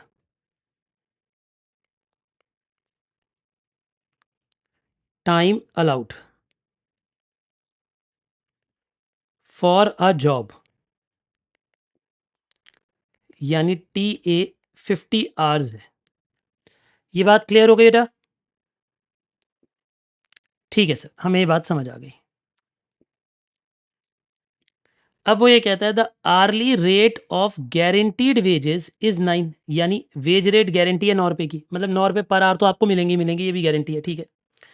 Because of the saving a worker x, एक वर्कर है एक्स, वो टाइम सेव करता है। टाइम सेव मतलब वो फास्ट काम करता है। मुझे नहीं पता कितनी देर में काम करता है, पर वो ज़रूर तेज काम करता होगा, तभी तो टाइम सेव करता होगा।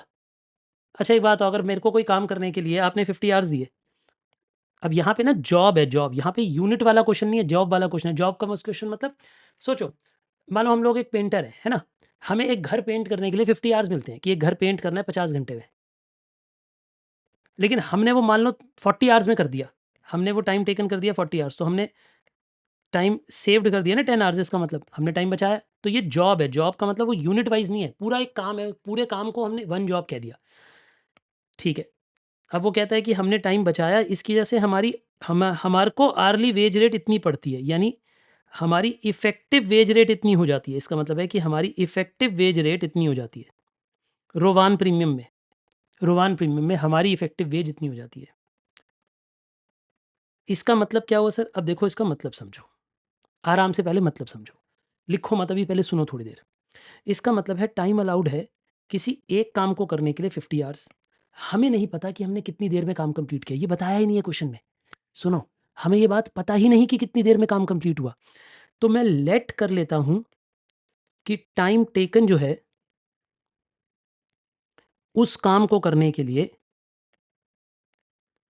टाइम टेकन जो है वो एक्स आवर्स है, ऐसे मान सकता हूं मैं कि आपने कितनी देर में काम किया, एक्स आवर्स, यही मुझे पता लगाना है इस क्वेश्चन में। तो इसका मतलब मैंने टाइम सेव कितना किया होगा, ये भी बताओ आप मुझे, बताइए कि मैंने टाइम सेव्ड कितना किया होगा। तो आप बोलोगे 50 माइनस एक्स मैंने टाइम सेव कर दिया, मतलब मैंने 50 माइनस एक्स जितने आर सेव कर दिए। ये बात भी क्लियर है? कॉपी मत करो, मैंने लिखने के लिए मना किया है, बिल्कुल स्ट्रिक्टली मना किया लिखने के लिए, सिर्फ देखना है, ध्यान देना है। हमें एक काम करने के लिए 50 आवर्स अलाउड होते हैं, हमने 50 आवर्स वाले काम को एक्स आवर्स में पूरा करा, तो हमने 50 माइनस एक्स जितने आवर्स सेव करे। अग्री? अब मैं आपको समझा रहा हूं कि इक्वेशन कैसे बनाई जाती है, ठीक है। तो और अगर मुझे रोवान वेजेस मिलती हैं, रोवान वेजेस, तो आप मुझे बताइए हमारे लिए रोवान वेजेस का फॉर्मूला क्या होता है? Time taken into wage rate plus time taken upon time allowed into time saved into wage rate, यही फॉर्मूला होता है रोवान का। याद है आपको? कल से अब तक ये फॉर्मूला तो याद हो ही गया होगा, ठीक है जी। तो ये रोवान वेजेस का फॉर्मूला है। इसका मतलब time taken x, wage rate कितनी है? 9 रुपीज़ थी, वेज रेट बताई थी ना उसने, 9 रुपीज़, यानी इस क्वेश्चन में वेज रेट है 9 rupees. X upon time allowed यानी 50, टाइम सेव्ड यानी 50 माइनस एक्स इंटू 9। क्या आपको ये इक्वेशन समझ आई? रोवान वेजेस इतनी है, यहां तक की बातें क्लियर हैं आपको? ठीक है। अब मैं थोड़ी मैथ्स चेक करूंगा, मैंने लिखने के लिए मना किया, जो बच्चे लिख रहे हैं फिर पीछे हो जाओगे, फिर समझ नहीं आएगा, फिर बाद में बोलोगे दोबारा समझाओ, इसलिए ध्यान दो। ये रोवान की वेजेस हैं, ठीक है, लेकिन वो ये कहता है कि अगर एक वर्कर है, मान लो मैं एक वर्कर हूं, वो मुझे कहता है कि मुझे जो वर्कर एक्स है उसे आर्ली वेज रेट इतनी मिल रही है, इतनी मतलब इफेक्टिव मिल रही है। ऑब्वियस सी बात है, देखो आर्ली वेज रेट तो सबकी 9 रुपये है, लेकिन अगर मैं ये कह रहा हूँ मुझे तो 10.8 मिलता है, तो मतलब मेरे लिए इफेक्टिव वेज रेट 10.8 है। इफेक्टिव मतलब मुझे वेज 10.8 पड़ रही है, इसका मतलब मुझे वेज रेट 10.8 पड़ रही है। भैया बाकी सबको 9 मिलती है, लेकिन मैं फास्ट काम करता हूँ, क्योंकि मैं फास्ट काम करता हूँ मुझे बोनस भी मिलता होगा, बोनस मिलता होगा तो मेरी वेज रेट बढ़ जाती है। याद है आपको? ये कल भी मैंने एग्जाम्पल में समझाया था कि बाकियों को 30 रुपये मिल रही थी और मुझे 33.75 मिल रही थी एक क्वेश्चन में, याद आया? क्योंकि मैं फास्ट काम कर रहा था, तो मतलब मेरी इफेक्टिव वेज रेट ज़्यादा है। तो इधर आप मुझे बताओ इफेक्टिव वेज रेट का फॉर्मूला क्या होता है? तो आप बोलोगे सर इफेक्टिव वेज रेट का फॉर्मूला होता है कि आप इधर टोटल वेजेस लिखोगे रोवान वाली, और आप उसे टाइम टेकन से डिवाइड कर दोगे, आप उसे टाइम टेकन से डिवाइड कर दोगे।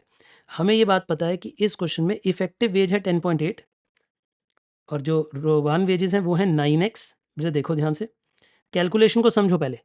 देखो ये क्या है 9x, और ये क्या है? देखो 9 और x इधर भी मल्टीप्लाई हो जाएंगे, तो यहाँ भी 9x और ब्रैकेट में 50 माइनस एक्स अपॉन में 50 और होल डिवाइडेड बाय x।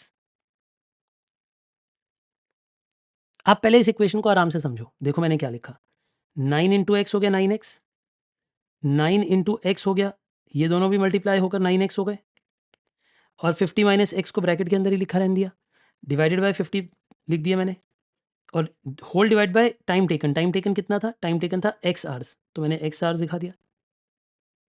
ये भी क्लियर हो गया।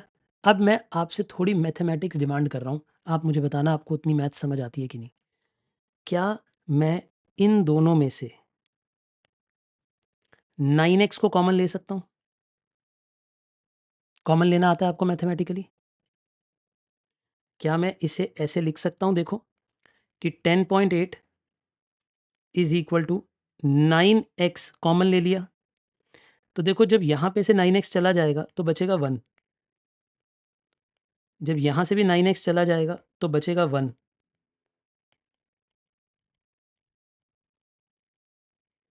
और पूरे के नीचे x है। बोलो इक्वेशन समझ आती है? अब मज़े की बात बताऊं, x से x कट जाएगा, क्योंकि न्यूमरेटर में भी बाहर x आ गया, डिनोमिनेटर में भी बाहर x आ गया, मतलब डिनोमिनेटर में तो था ही x, तो x से x कट गया, और इस 9 को क्योंकि ये मल्टीप्लाई हो रहा था वहाँ ला जाके डिवाइड कर दो, तो क्या बन जाएगा? देखो अब ये बन जाएगा 10.8 divided by 9 is equal to 1 plus 1 times 50 minus X upon 50। Denominator तो क्योंकि गायब ही हो गया ना x, तो ये 9 उठा के इधर मल्टीप्लाई का था, डिवाइड कर दिया। कितने बच्चों को ये बात भी समझ आ गई? आ गई। अब देखो 10.8 डिवाइड बाय 9 होता है 1.2, कैलकुलेटर उठा के देख लो, कैलकुलेट कर लो 10.8 डिवाइडेड बाय 9, तो 1.2 आ जाएगा आपके पास।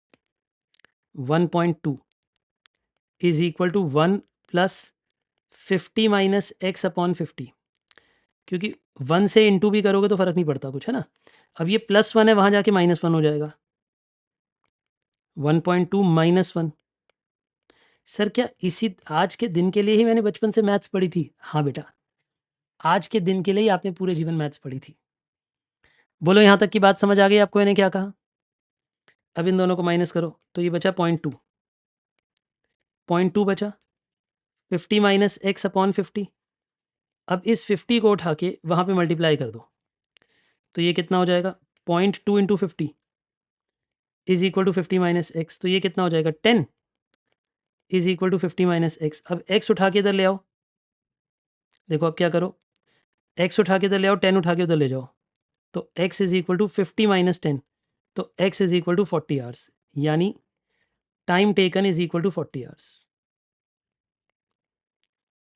देखो मैंने ना बिल्कुल बच्चों वाले मेथड से सारे स्टेप दिखाए हैं, एग्जाम में आपको इतने स्टेप दिखाने की जरूरत नहीं है। अगर आप मैथमेटिकली थोड़े भी अच्छे हो तो आप बहुत सारे स्टेप स्किप करके जल्दी से आंसर निकाल सकते हो। मैंने तो बिल्कुल ही दूध पीते बच्चे की तरह क्वेश्चन किया, एकदम एक एक स्टेप दिखा दिखा के, क्योंकि मुझे नहीं पता मैथ्स में कोई बच्चा कमजोर भी हो सकता है हम में से बैठा हुआ, इसलिए मैंने सारे स्टेप दिखाए हैं। आई होप इतनी मैथ समझ आ जाती है आपको। देखिए एक बार और मैं पूरा क्वेश्चन बताता हूँ, अभी क्वेश्चन अब स्टार्ट हुआ है, क्वेश्चन अभी खत्म नहीं हुआ, अब क्वेश्चन स्टार्ट हुआ है। दोबारा देखो क्वेश्चन ने हमें क्या बोला था। क्वेश्चन ने बोला किसी काम को करने के लिए 50 आवर्स अलाउड होते हैं। हमें नहीं पता हमने कितनी देर लगाई है, तो हमने टाइम टेकन को x मान लिया, टाइम सेव को 50 माइनस एक्स मान लिया। ठीक है, तो रोवान वेजेस मिलती हैं, रोवान वेजेस कैलकुलेट कर दी हमने। अब रोवान वेजेस में एक वर्कर है x, उसे इफेक्टिव वेज मिलती है 10.8, उसे इफेक्टिव वेज मिलती है 10.8। तो इफेक्टिव वेज क्या होती है? Total wages divided by time taken. तो हमने ये टोटल वेजेस लिखी, डिवाइड बाय टाइम टेकन लिखा। अब हमने इन दोनों में से 9x को कॉमन निकाल लिया, x से x काट दिया, यहाँ 9 मल्टीप्लाई हो रहा था, वहाँ जाके 9 डिवाइड हो गया, इसलिए नीचे इन दोनों को डिवाइड किया, 1.2 आ गया। यहाँ पे था 1 plus 1 time 50 minus X upon 50, अब ये +1 था, उधर जाके -1 हो जाएगा, तो ये 0.2 बचा। ये क्या बचा? 0.2। अब इस 0.2 को इस वाले 50 से नीचे वाले 50 से ऊपर ले जाके इंटू कर दिया, तो 10 हो गया। अब ये 10 उठा के उधर जाके माइनस हो गया, एक्स उधर आके प्लस हो गया, तो 40 आवर्स आ गया, यानी टाइम टेकन आ गया 40 आवर्स। बोलिए क्लियर हो गई बात? सभी को क्लियर हो गई? आगे पढ़ते हैं। देखिए वो हमें ये कहता है कि भैया हमारी टाइम टेकन हो गई कितनी, हमारी टाइम टेकन निकाल दी। अब देखो क्वेश्चन को पढ़ो, for the same saving in time, अगर आप उतनी ही सेविंग करोगे, अगर आप उतनी ही सेविंग करोगे, calculate the early rate of wages a worker Y will get under Halsey premium bonus. यानी वो कहता है अगर इसी क्वेश्चन को एक और वर्कर वाई करता, जो जिसे रोवान नहीं मिलता, जिसे हाल से मिलता है, तो उसकी वेजेस क्या आती? तो बताओ आर्ली वेज रेट वाई की क्या होती जो हाल से मिलता? अगर आपको इंग्लिश समझ आई, दोबारा सुनो। वो कहता है एक्स ने जितनी देर में काम किया, एक्स ने जितनी सेविंग करी, अगर उतनी ही देर वाई सेविंग करता, यानी अगर उतनी ही स्पीड से वाई काम करता, तो वाई की वेज रेट क्या बनती जिसे हाल से मिलता है।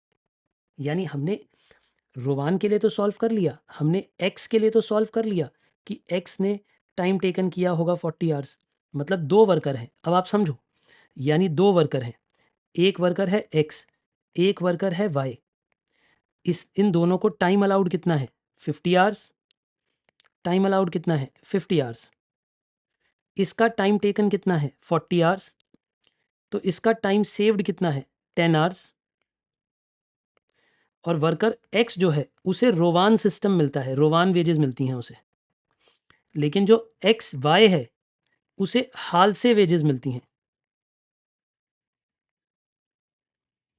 यानी एक्स को रोवान वेजेस मिलती हैं, वाई को हाल से वेजेस मिलती हैं। अब वो क्या बोल रहा है, वो बोल रहा है कि जितनी टाइम सेविंग इसकी थी, अगर इतनी ही टाइम सेविंग इसकी भी होती, अगर इसकी भी टाइम सेविंग इतनी होती तो इसका वेज रेट क्या होता ये बताओ, इसका वेज रेट क्या होता ये बताओ। आपको सवाल समझ आया?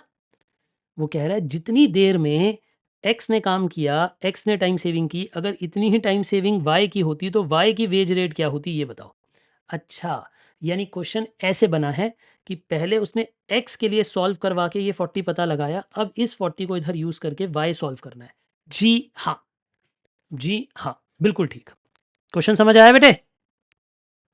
देखिए, अब हम y के लिए सॉल्व करेंगे। y का भी टाइम टेकन हम मान लेंगे 40 आवर्स ही है, क्योंकि क्वेश्चन ही कह रहा है कि दोनों की टाइम सेविंग बराबर रख लो, तो इसकी टाइम सेविंग भी इतनी आ गई। अब आप मुझे बताओ हाल से वेजेस कितनी बन जाएंगी। हाल से वेजेस का फॉर्मूला होता है टाइम टेकन। अब मैं थोड़ी तेज स्पीड में कर रहा हूँ, अभी आप सुन लो, पहले समझ लो। 50% of time saved into wage rate, ये फॉर्मूला बनेगा। टाइम टेकन था 40, वेज रेट कितनी थी भैया आपकी? वेज रेट थी इस क्वेश्चन में 9 रुपीज़। 50% ऑफ 10 इंटू 9 कितना बनता है बेटा वेजेस? 405 रुपये, यानी 405 आ गई हाल से वेजेस वाई वर्कर के लिए, है ना। तो इफेक्टिव वेज रेट कितना आएगा?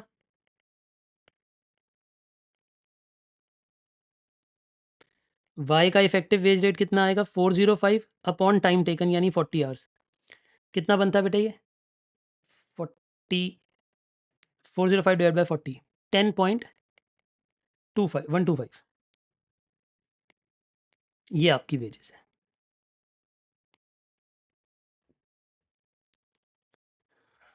अब समझ आ गया क्वेश्चन? बोलिए, क्वेश्चन क्लियर हो गया? करिए बेटा, कॉपी करिए, क्विक स्पीड में कॉपी करिए। हो सके तो कॉपी ना करें, देख के हल्का हल्का देख के खुद करने की कोशिश करें। जो बच्चे रिकॉर्डेड मोड पे पढ़ रहे हैं वो वीडियो पॉज कर लें, पहले खुद ट्राई करें, फिर देखें सॉल्यूशन आपका मैच कर रहा है कि नहीं कर रहा, फिर देखें। ठीक है ना? Quick quick quick. इतना लिख लिया तो मैं आगे स्क्रॉल डाउन कर देता हूँ। क्विक, और आगे कॉपी कर लीजिए, ये वाला पोर्शन भी कॉपी कर लीजिए। Be quick.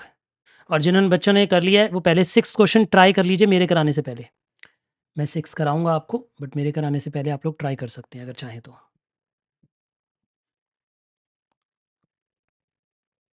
चलिए, ज़्यादातर बच्चों ने क्वेश्चन कर लिया है। पहले मैं चाहूँगा आप लोग क्वेश्चन नंबर 6 खुद से ट्राई करिए, पहले खुद ट्राई करिए। कॉपी कर लिया बेटा ये सब? मुझे पता है भारी क्वेश्चन है, टफ है, फंसोगे थोड़ा सा, बट मैं चाहता हूँ कि आप थोड़ा फंसो, क्योंकि उसके बाद ही आपके कंसेप्ट थोड़े क्लियर होंगे। क्वेश्चन नंबर 6 पहले आप ट्राई करो, फिर मैं कराऊंगा।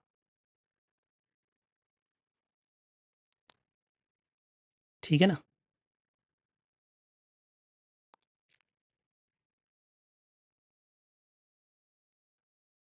करिए करिए, खुद ट्राई करिए। ये कॉपी तो कर लिया सबने? हटा दूं स्क्रीन? प्राकृति कर रहे हो बेटा अभी कॉपी? बी फास्ट बेटा।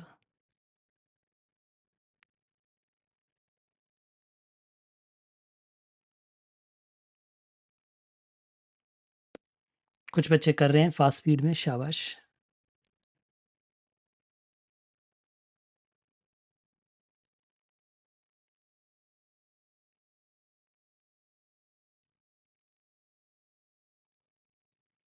बेटा जिन बच्चों के पास अभी तक बुक नहीं पहुंची है, वो आपके बैच में ना एक टैब होगा इन्फो वगैरह के नाम से शायद, उस पे आप एक दो टैब्स हैं उसके अंदर, वो क्लासेस को छोड़कर बाकी के भी टैब्स जो हैं उन पे क्लिक करना, किसी ना किसी एक टैब में ड्राइव का लिंक होगा, उस ड्राइव के लिंक पे जाओगे तो आपको चैप्टर का पीडीएफ मिल जाएगा और उसी में ही फिर अलग अलग फोल्डर में सॉल्यूशन, टेस्ट सब कुछ वहीं आता रहेगा धीरे धीरे। वो ड्राइव का फोल्डर होगा आपके पास एक।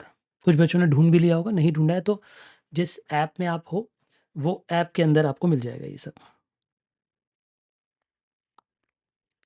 चलिए आइए क्वेश्चन नंबर 6 पे देखते हैं कितने बच्चे खुद कर पाते हैं। ठीक है, पढ़िए question number 6। A skilled worker in XYZ Limited is paid a guaranteed wage rate of 30 rupees per hour। तो ये तो guaranteed wage rate है, मतलब ये तो जो हमारी टाइम वेज रेट है ये तो वो है। ठीक है। The standard time per unit of a product is 4 hours, यानी एक यूनिट बनाने के लिए स्टैंडर्ड टाइम मतलब टाइम अलाउड 4 आवर्स है। पी एक मशीन मैन है, मशीन चलाने वाला व्यक्ति है। Has been paid wages under Rowan and he has earned an effective hourly rate of this. उसकी इफेक्टिव आर्ली रेट इतनी है, यानी हमें उसकी इफेक्टिव आर्ली रेट पता है। What could have been his total earning an effective hourly rate, अगर उसे हाल से प्लान में रख दिया जाता। यानी क्वेश्चन बिल्कुल वैसा ही है कि भैया पहले वो रोवान प्लान पे है, अगर वो हाल से में शिफ्ट हो जाएगा तो उसको क्या पैसे मिलेंगे, ये क्वेश्चन करना है। करा आप लोगों ने ट्राई? देखिए, अगर आप लोगों ने ट्राई कर लिया है वेरी गुड है, नहीं हो पाया अगर किसी से तो मेरे साथ साथ समझ सकता है, बट वैसे मुझे ऐसा लगता है कि ज़्यादातर बच्चों ने खुद कर लिया होगा ये क्वेश्चन। देखिए इस क्वेश्चन में वेज रेट कितनी है, यानी WR कितनी है, 30 रुपीज़ पर आवर है। ठीक है, अब हमें वो ये कहता है कि अभी हमें रोवान वेजेस मिलती हैं, अगर हमें हाल से मिलती तो क्या होगा, यानी अभी हमें रोवान प्लान लगता है, अगर हमें फ्यूचर में हाल से लगेगा तो क्या होगा। पहले आप ये बताओ हमारा टाइम अलाउड कितना है,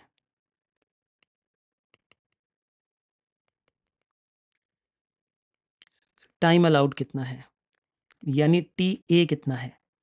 हमें पता है हमें टाइम अलाउड है 4 आवर्स, तो हमने टाइम टेकन कितना किया होगा हमें नहीं पता, क्वेश्चन में यही नहीं बताया कि टाइम टेकन कितना है, तो उसे x आवर्स मान लो।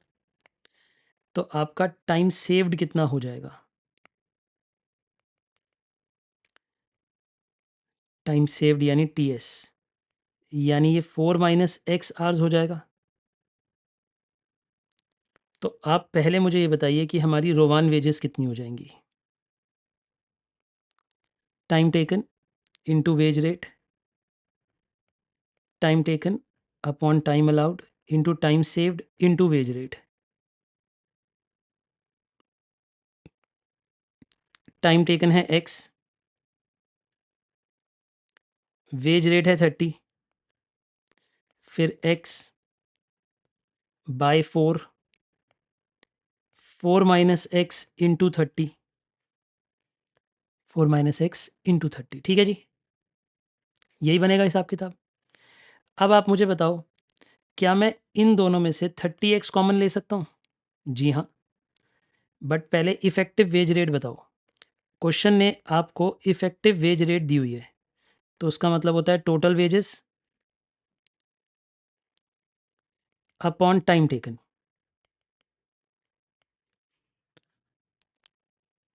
ठीक है जी, सब बच्चे स्वयं कर पा रहे थे, मेजरली बच्चे स्वयं कर पा रहे थे खुद से। बहुत ही बढ़िया, बहुत बढ़िया। अगर आप खुद कर पा रहे हो तो you I am very proud कि आपको ये बात समझ आने लगी है।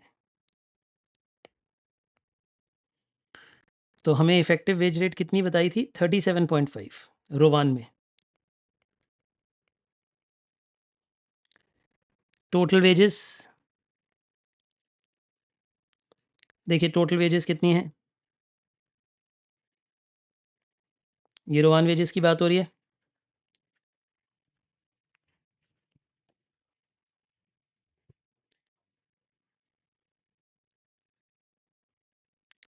तो टोटल वेज हम कहते हैं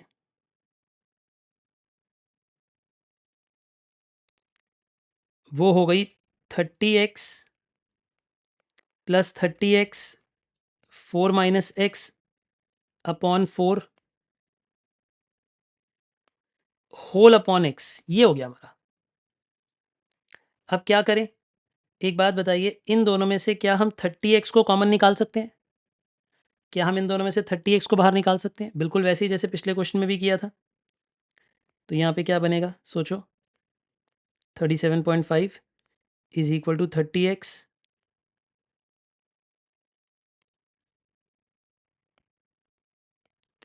1 plus 4 minus X by 4 upon X. अब यहाँ पे देखो x से x कट जाएगा,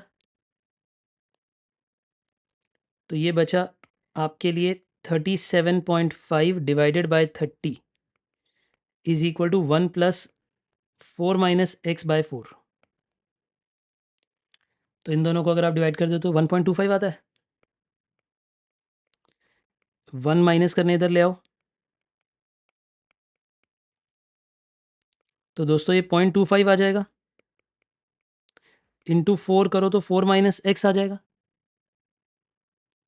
इन दोनों को इंटू करके 1 आ जाएगा। 1 4 माइनस एक्स हो गया, तो एक्स उठा के इधर ले जाओ, तो ये 3 आ जाएगा।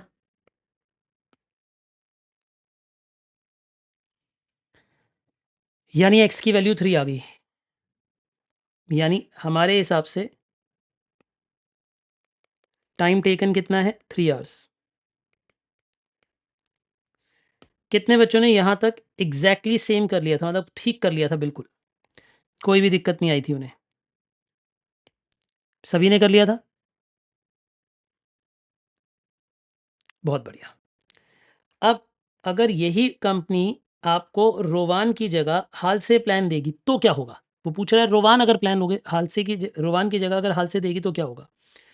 तो वहाँ पे भी ऐसे ही लिखेंगे। देखिए, टाइम अलाउड है 4 आवर्स, टाइम टेकन है 3 आवर्स, इसका मतलब टाइम सेव्ड है 1 आवर। इसका मतलब है हाल से वेजेस कितनी है, time taken into wage rate plus 50% of time saved into wage rate. कितना आ रहा है बेटा इसका पैसा? 105। तो हाल से वेजेस आ रही है 105, और इसकी इफेक्टिव वेज कितनी आ रही है? 105 डिवाइड बाई 3, यानी ₹35 पर आवर। ये हमारा आंसर है। इन दोनों वैल्यूज़ को देखकर वो मार्क्स देगा, इसको और इसको देख के मार्क्स मिलेंगे। 4 मार्क्स मिल जाएंगे इतना करने के। समझ आ गई बात? कितने बच्चों के पूरे पूरे 4 खुद ही आ गए थे मेरे बिना कराए? एक बच्चे ने कहा कि sir time allowed per unit है, क्या हम इसे अप्लाई कर सकते थे? बिल्कुल बेटा, जब कोई हमें यूनिट्स की इन्फॉर्मेशन ही नहीं दी हो तो हम मानेंगे एक ही यूनिट बनाए।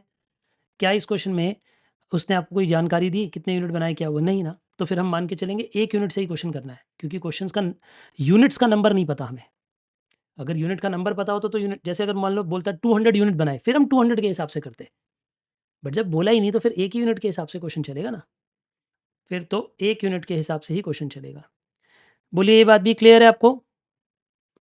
थोड़ा और लेवल बढ़ा लें, थोड़ा सा लेवल और बढ़ा दें बेटा। अग्री और डिसअग्री बताइए। चलिए एक लेवल और ऊपर बढ़ते हैं फिर।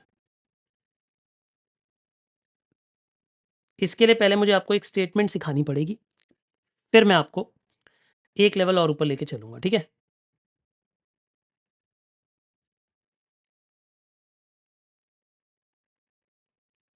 एक फोर्थ क्वेश्चन भी है, वो भी करा ही दूं क्या? पहले पहले एक लेवल बढ़ा देता हूँ, वरना फिर वो रह जाएगा टॉपिक, है ना? नोट्स पे आओ, कंसेप्ट नंबर 5 लिखो। नोट्स पे आइए प्लीज, और कंसेप्ट नंबर 5 लिखिए। आ गए आप लोग नोट्स पे? ऐसे लिखिए, short form of cost sheet. हमें एक छोटी सी कॉस्ट शीट बनानी आनी चाहिए। देखो ये कुछ भी और ज़्यादा नहीं है, मैं आपको बताऊँ एक बात हो, याद करो कल हमने क्या बात की थी? हमने कहा था हम जब कोई सामान बनाते हैं, याद करो तो मैंने आपको कल की क्लास में जब इंट्रोडक्शन क्लास थी मैंने आपको क्या समझाया था कि बेटा हम कोई भी सामान बनाते हैं तो उसमें मटेरियल लगता है, लेबर लगती है, ओवरहेड लगते हैं, याद है? एग्जाम्पल क्या दिया था? मान लो हम शर्ट बनाते हैं, सुनना मेरी बात को याद रखना। तो शर्ट बनाने के लिए मैंने क्या एग्जाम्पल दिया था कि क्लॉथ लगता है, बटन लगता है, धागा लगता है ना? ये सब चीज़ें मटेरियल में लगती हैं। लेबर लगती है, लेबर भी कौन कौन सी लगती है? लेबर कटिंग वाली लेबर लगती है, स्टिचिंग वाली लेबर लगती है, पैकिंग वाली लेबर लगती है, प्रेसिंग वाली लेबर लगती है, लेबर भी खर्च होती है। फिर ओवरहेड भी खर्च होते हैं, याद करो ओवरहेड क्या होते हैं, ऊपर के खर्चे, जैसे इलेक्ट्रिसिटी का बिल आता होगा, रेंट आता होगा, मशीनों की डेप्रिसिएशन आती होगी, ये सब भी लगता होगा। इन सबको मिलाकर बनती है फैक्ट्री कॉस्ट। इन सबको मिलाकर क्या बनती है बेटा, फैक्ट्री कॉस्ट। वैसे मैं आपको बता दूं, जो कॉस्ट शीट है वो पूरा एक चैप्टर है जिसपे 5 क्लासेस हम लोग लगाएंगे, लगभग 10-12 घंटे हम पढ़ेंगे। हम कॉस्ट शीट को 10-12 घंटे पढ़ेंगे। वो हमारे कोर्स में चैप्टर नंबर 5 होगा, यानी 5th चैप्टर होगा हमारे कोर्स का, ठीक है ना। पर मैं अभी पूरे कॉस्ट शीट की बात नहीं कर रहा, बस कॉस्ट शीट का एक छोटा सा हिस्सा बता रहा हूँ जो इस चैप्टर में काम आएगा। लिखो ज़रा, एक छोटी सी कॉस्ट शीट हम पढ़ रहे हैं, बहुत छोटी सी।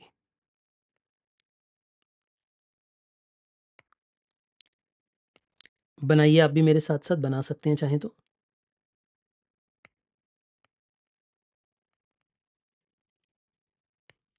कॉस्ट शीट में क्या क्या दिखाया जाता है छोटे फॉर्मेट में। पहले दिखाया जाता है मटेरियल कितना खर्च हुआ, फिर दिखाई जाती है लेबर की वेजेस कितनी है,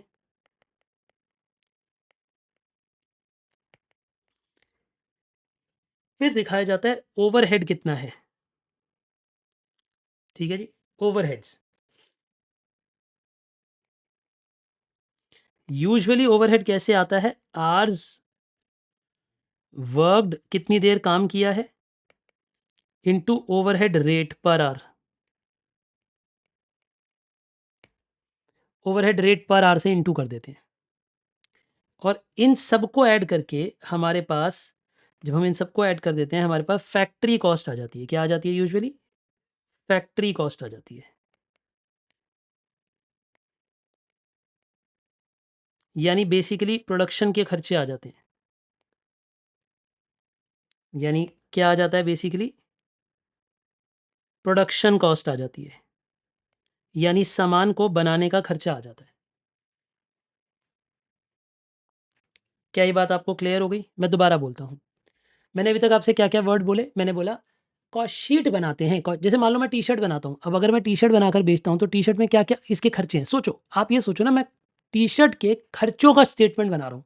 कॉस्ट शीट का मतलब क्या है, खर्चों की शीट बना रहा हूँ। तो खर्चों में क्या क्या लगेगा बताओ, इस टी शर्ट को बनाने में क्या क्या लगा, कपड़ा, धागा, बटन वगैरह लगा होगा, लेबर लगी होगी अलग अलग तरह की, और ओवरहेड लगे होंगे, ऊपर के खर्चे लगे होंगे, यही सब तो लगा है।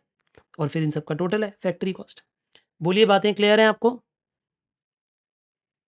शाबाश। अगर ये बात आपको समझ आ गई तो ये हमारी टोटल फैक्ट्री कॉस्ट आ गई। इसे कॉस्ट ऑफ प्रोडक्शन कह देते हैं, प्रोडक्शन कॉस्ट या कॉस्ट ऑफ प्रोडक्शन। ठीक है जी, ये हो गई जी हमारी कॉस्ट शीट।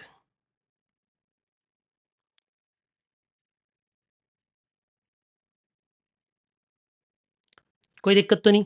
एक बात और समझिएगा, इन दोनों को जोड़कर, लेबर को और ओवरहेड्स को जोड़कर, इन दोनों को सिर्फ अगर हम ऐड कर देते हैं तो इन दोनों को ऐड करके कहा जाता है कन्वर्जन कॉस्ट। इन दोनों को जोड़कर क्या कहा जाता है बेटा, ओवरहेड्स के आगे मैंने लिखा है आवर्स वर्कड, कितनी देर फैक्ट्री ने काम किया, into overhead rate per hour. Overhead rate per hour मतलब ओवरहेड 1 घंटे में कितना लगता है, ओवरहेड 1 घंटे में कितना लगता है।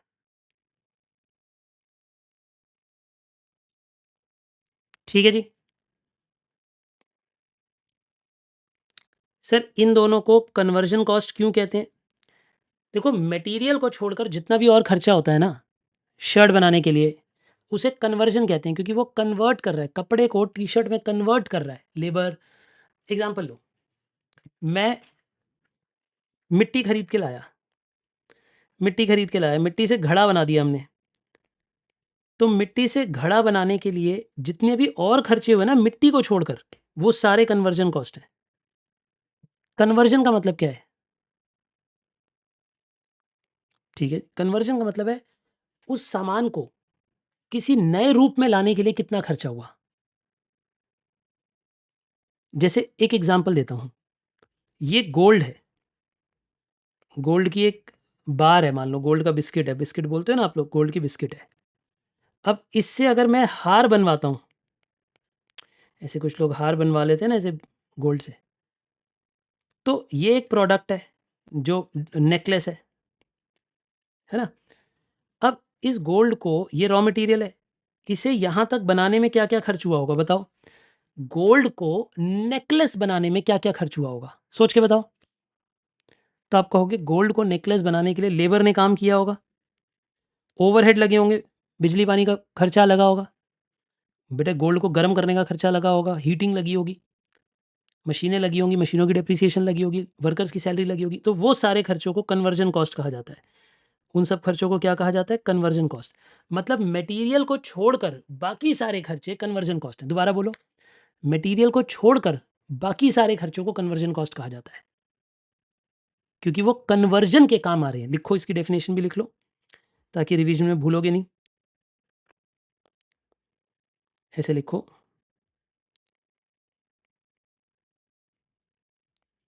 कन्वर्जन कॉस्ट का मतलब लिखो all other cost except material, यानी बाकी के खर्चे except for material cost, except for material cost which are incurred in production. मतलब बाकी के सारे खर्चे प्रोडक्शन के मटेरियल को छोड़कर, यानी बाकी के सारे खर्चे प्रोडक्शन में होने वाले मटेरियल को छोड़कर, मटेरियल को छोड़कर बाकी सारे खर्चों को कन्वर्जन कॉस्ट कह देते हैं। बाकी सारे खर्चों के टोटल को क्या बोल देते हैं? Conversion cost. जैसे मैंने एग्जांपल दिया, गोल्ड की कीमत को हटा दो, बाकी सारे खर्चे कन्वर्जन कॉस्ट है। जैसे कपड़े की कीमत को हटा दो, बाकी सारे खर्चे कन्वर्जन कॉस्ट हैं। शर्ट बनाने के लिए कपड़े को हटा दो, बस कपड़े का बिल हटा दो। ठीक है जी, बहुत ही बढ़िया, बहुत बढ़िया। कॉस्ट शीट भी अगर आपको समझ आ गई है तो बहुत अच्छी बात है। हमने क्या क्या डिस्कशन किया मैं एक बारी और बता देता हूँ क्विकली, फिर उसके बाद आगे बढ़ेंगे। अभी तक हमने ये डिस्कशन किया कि भैया कॉस्ट शीट बनाई जाती है। कॉस्ट शीट का मतलब होता है एक स्टेटमेंट बनानी पड़ती है। उस स्टेटमेंट में हमें मटेरियल, लेबर, ओवरहेड के खर्चे दिखाने पड़ते हैं। मटेरियल मतलब सामान कितने का लगा, लेबर मतलब लेबर चाहे हाल से लगी हो, रोवान से लगी हो, टाइम वेज से लगी हो, पीस वेज से लगी हो, जिस भी मेथड से लगी हो उस मेथड से वेजेस कैलकुलेट करके लिख दो। साथ में ओवरहेड्स लिख दो। इन दोनों के टोटल को कन्वर्जन कॉस्ट भी कह सकते हैं, ठीक है ना। और इन सब के टोटल को फैक्ट्री कॉस्ट भी कह सकते हैं। इन सब के टोटल को क्या बोल सकते हैं? फैक्ट्री कॉस्ट भी कह सकते हैं। ये बात भी आपको क्लियर हो गई? या इसी को कॉस्ट ऑफ प्रोडक्शन भी बोल देते हैं। बहुत बढ़िया, बहुत ही बढ़िया। अगर आपने लिख लिया, चलो मैं एक क्वेश्चन के थ्रू अब आगे बातचीत बढ़ाता हूँ। बढ़ा दूँ बेटे बातचीत थोड़ी लेवल अप करके? अब मैं थोड़ा लेवल ऊपर करूँगा, ध्यान देना। क्वेश्चन नंबर 7 पे आओ।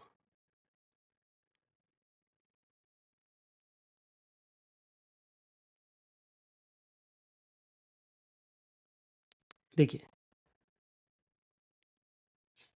क्वेश्चन नंबर 7 मुझे क्या कहता है, पढ़ो। वो ये कहता है, एक वर्कर है, ध्यान से सुनो। एक वर्कर है, वो 6 आवर्स लगाता है किसी काम को कंप्लीट करने के लिए। एक वर्कर है, वो 6 घंटे लगाता है किसी काम को कंप्लीट करने के लिए, ठीक है।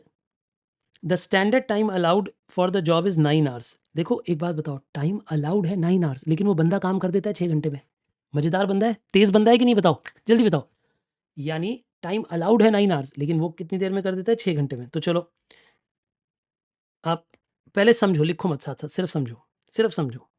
ये क्वेश्चन सबसे अभी तक का हमने जितने भी चैप्टर इस चैप्टर में क्वेश्चन करे हैं उनमें सबसे ऊंचे लेवल का क्वेश्चन करा रहा हूँ। ध्यान देना, रुक जाना, पेन रख देना, समझना। इसका मतलब ये है कि टाइम अलाउड कितना है। मैं थोड़ा तेज लिखूंगा क्योंकि आपको लिखने नहीं दे रहा मैं, ठीक है ना। टाइम अलाउड कितना है? 9 आवर्स। और टाइम टेकन कितना है? वो बंदा कितनी देर में काम कर देता है, टीटी। तो आप बोलोगे वो बंदा काम कर देता है जी 6 घंटे में। तो अब मैं आपसे ये पूछता हूँ कि अच्छा बताओ टाइम सेव्ड कितना है, यानी कितनी देर ये व्यक्ति बचा रहा है हमारे लिए। तो आप कहोगे जी टाइम सेव्ड है 3 आवर्स। बहुत बढ़िया, यहाँ तक की तो सारी इन्फॉर्मेशन क्लियर है, बढ़िया। And his wage rate is 45 rupees per hour. तो हमें ये बात भी पता है कि उसकी वेज रेट कितनी है। वेज रेट है यानी WR है 45 रुपीज़ पर आवर। मैं थोड़ा तेज़ लिख रहा हूँ, आप मत लिखना, ठीक है सर, ये बात भी क्लियर हो गई। Material cost of the job is 480, मतलब उस जॉब पे मटेरियल का खर्चा लगता है 480। और जो ओवरहेड है वो रिकवर होते हैं 150% ऑफ वेजेस के हिसाब से। मतलब इसका मतलब है जितनी भी आपकी वेजेस लगेंगी, जितनी भी वेजेस का बिल जाएगा उसका 150% ओवरहेड होगा। यानी जितनी भी वेजेस पे होंगी उसका 150% ओवरहेड होगा। उसका 150% ओवरहेड होगा, ठीक है। तो वो हमें कहता है कि आप मुझे बताओ फैक्ट्री कॉस्ट कितनी होगी रोवान सिस्टम में और हालसे सिस्टम में। हालसे और रोवान सिस्टम में फैक्ट्री कॉस्ट कितनी होगी। तो देखो ज़रा, पहले मैं इस क्वेश्चन को 2 पार्ट्स में ब्रेक कर देता हूँ। सर ऐसे क्यों कर रहे हो? ताकि मैं दोनों साथ-साथ कर सकूँ। मैंने आपको लिखने के लिए मना किया, फिर से बार-बार मना कर रहा हूँ मैं, क्योंकि मैं तेज़ स्पीड पे लिख के एक बारी समझा देना चाहता हूँ, फिर आप करना। रोवान, ठीक है जी, रोवान सिस्टम और बी है हालसे सिस्टम। बिल्कुल आराम से बैठो, ज़रा थोड़ी देर आराम से बैठो। पहले आप मुझे बताओ, सिर्फ देखना और बताना, मैं तेज़ कैलकुलेट करूँगा कि कितनी वेजेज़ होती हैं। बताओ यहाँ पे वेजेज़ कितनी होंगी वर्कर की? यहाँ पे वेजेज़ होंगी time taken into wage rate plus TT by TA into TS into wage rate. यहाँ पे वेजेज़ कितनी होंगी वर्कर की बताओ? यहाँ पे वेजेज़ होंगी TT into wage rate plus 50% of time saved into wage rate. आप मुझे डेटा बताओ क्या-क्या आएगा इधर? अब आप इधर बोलोगे जी आपने लगाए 6 घंटे, रेट था 45 रुपीज़ का, टाइम टेकन था 6 घंटे, टोटल थे 9 आवर्स, टाइम सेव्ड है 3 इंटू 45, कैलकुलेशन कर दो बस आप मुझे। 6 इंटू 45 प्लस 50% ऑफ 3 इंटू 45। तो आप मुझे दोनों तरीके से वेजेस निकाल के बता दो। यहाँ पे वेजेस कितनी आ गई 337.5, यहाँ पे वेजेस कितनी आ गई 360। शाबाश। तो मुझे दोनों केसेस में वेजेस समझ आ गई, रोवान वेजेस भी समझ आ गई और हालसे वेजेस भी समझ आ गई। पर ये क्वेश्चन थोड़ी ना है सर, क्वेश्चन ने तो आपसे फैक्ट्री कॉस्ट मांगी है। क्वेश्चन ने आपसे क्या मांगा है? फैक्ट्री कॉस्ट मांगी है। तो चलो फैक्ट्री कॉस्ट निकाल देते हैं। देखिए, अगर मैं इन दोनों की स्टेटमेंट ऑफ फैक्ट्री कॉस्ट निकालना चाहता हूँ, यानी मैं कॉस्ट शीट बनाना चाहता हूँ, तो मैं दोनों के लिए ही कॉस्ट शीट बना दूंगा। दोनों के लिए ही कॉस्ट शीट बना दूंगा।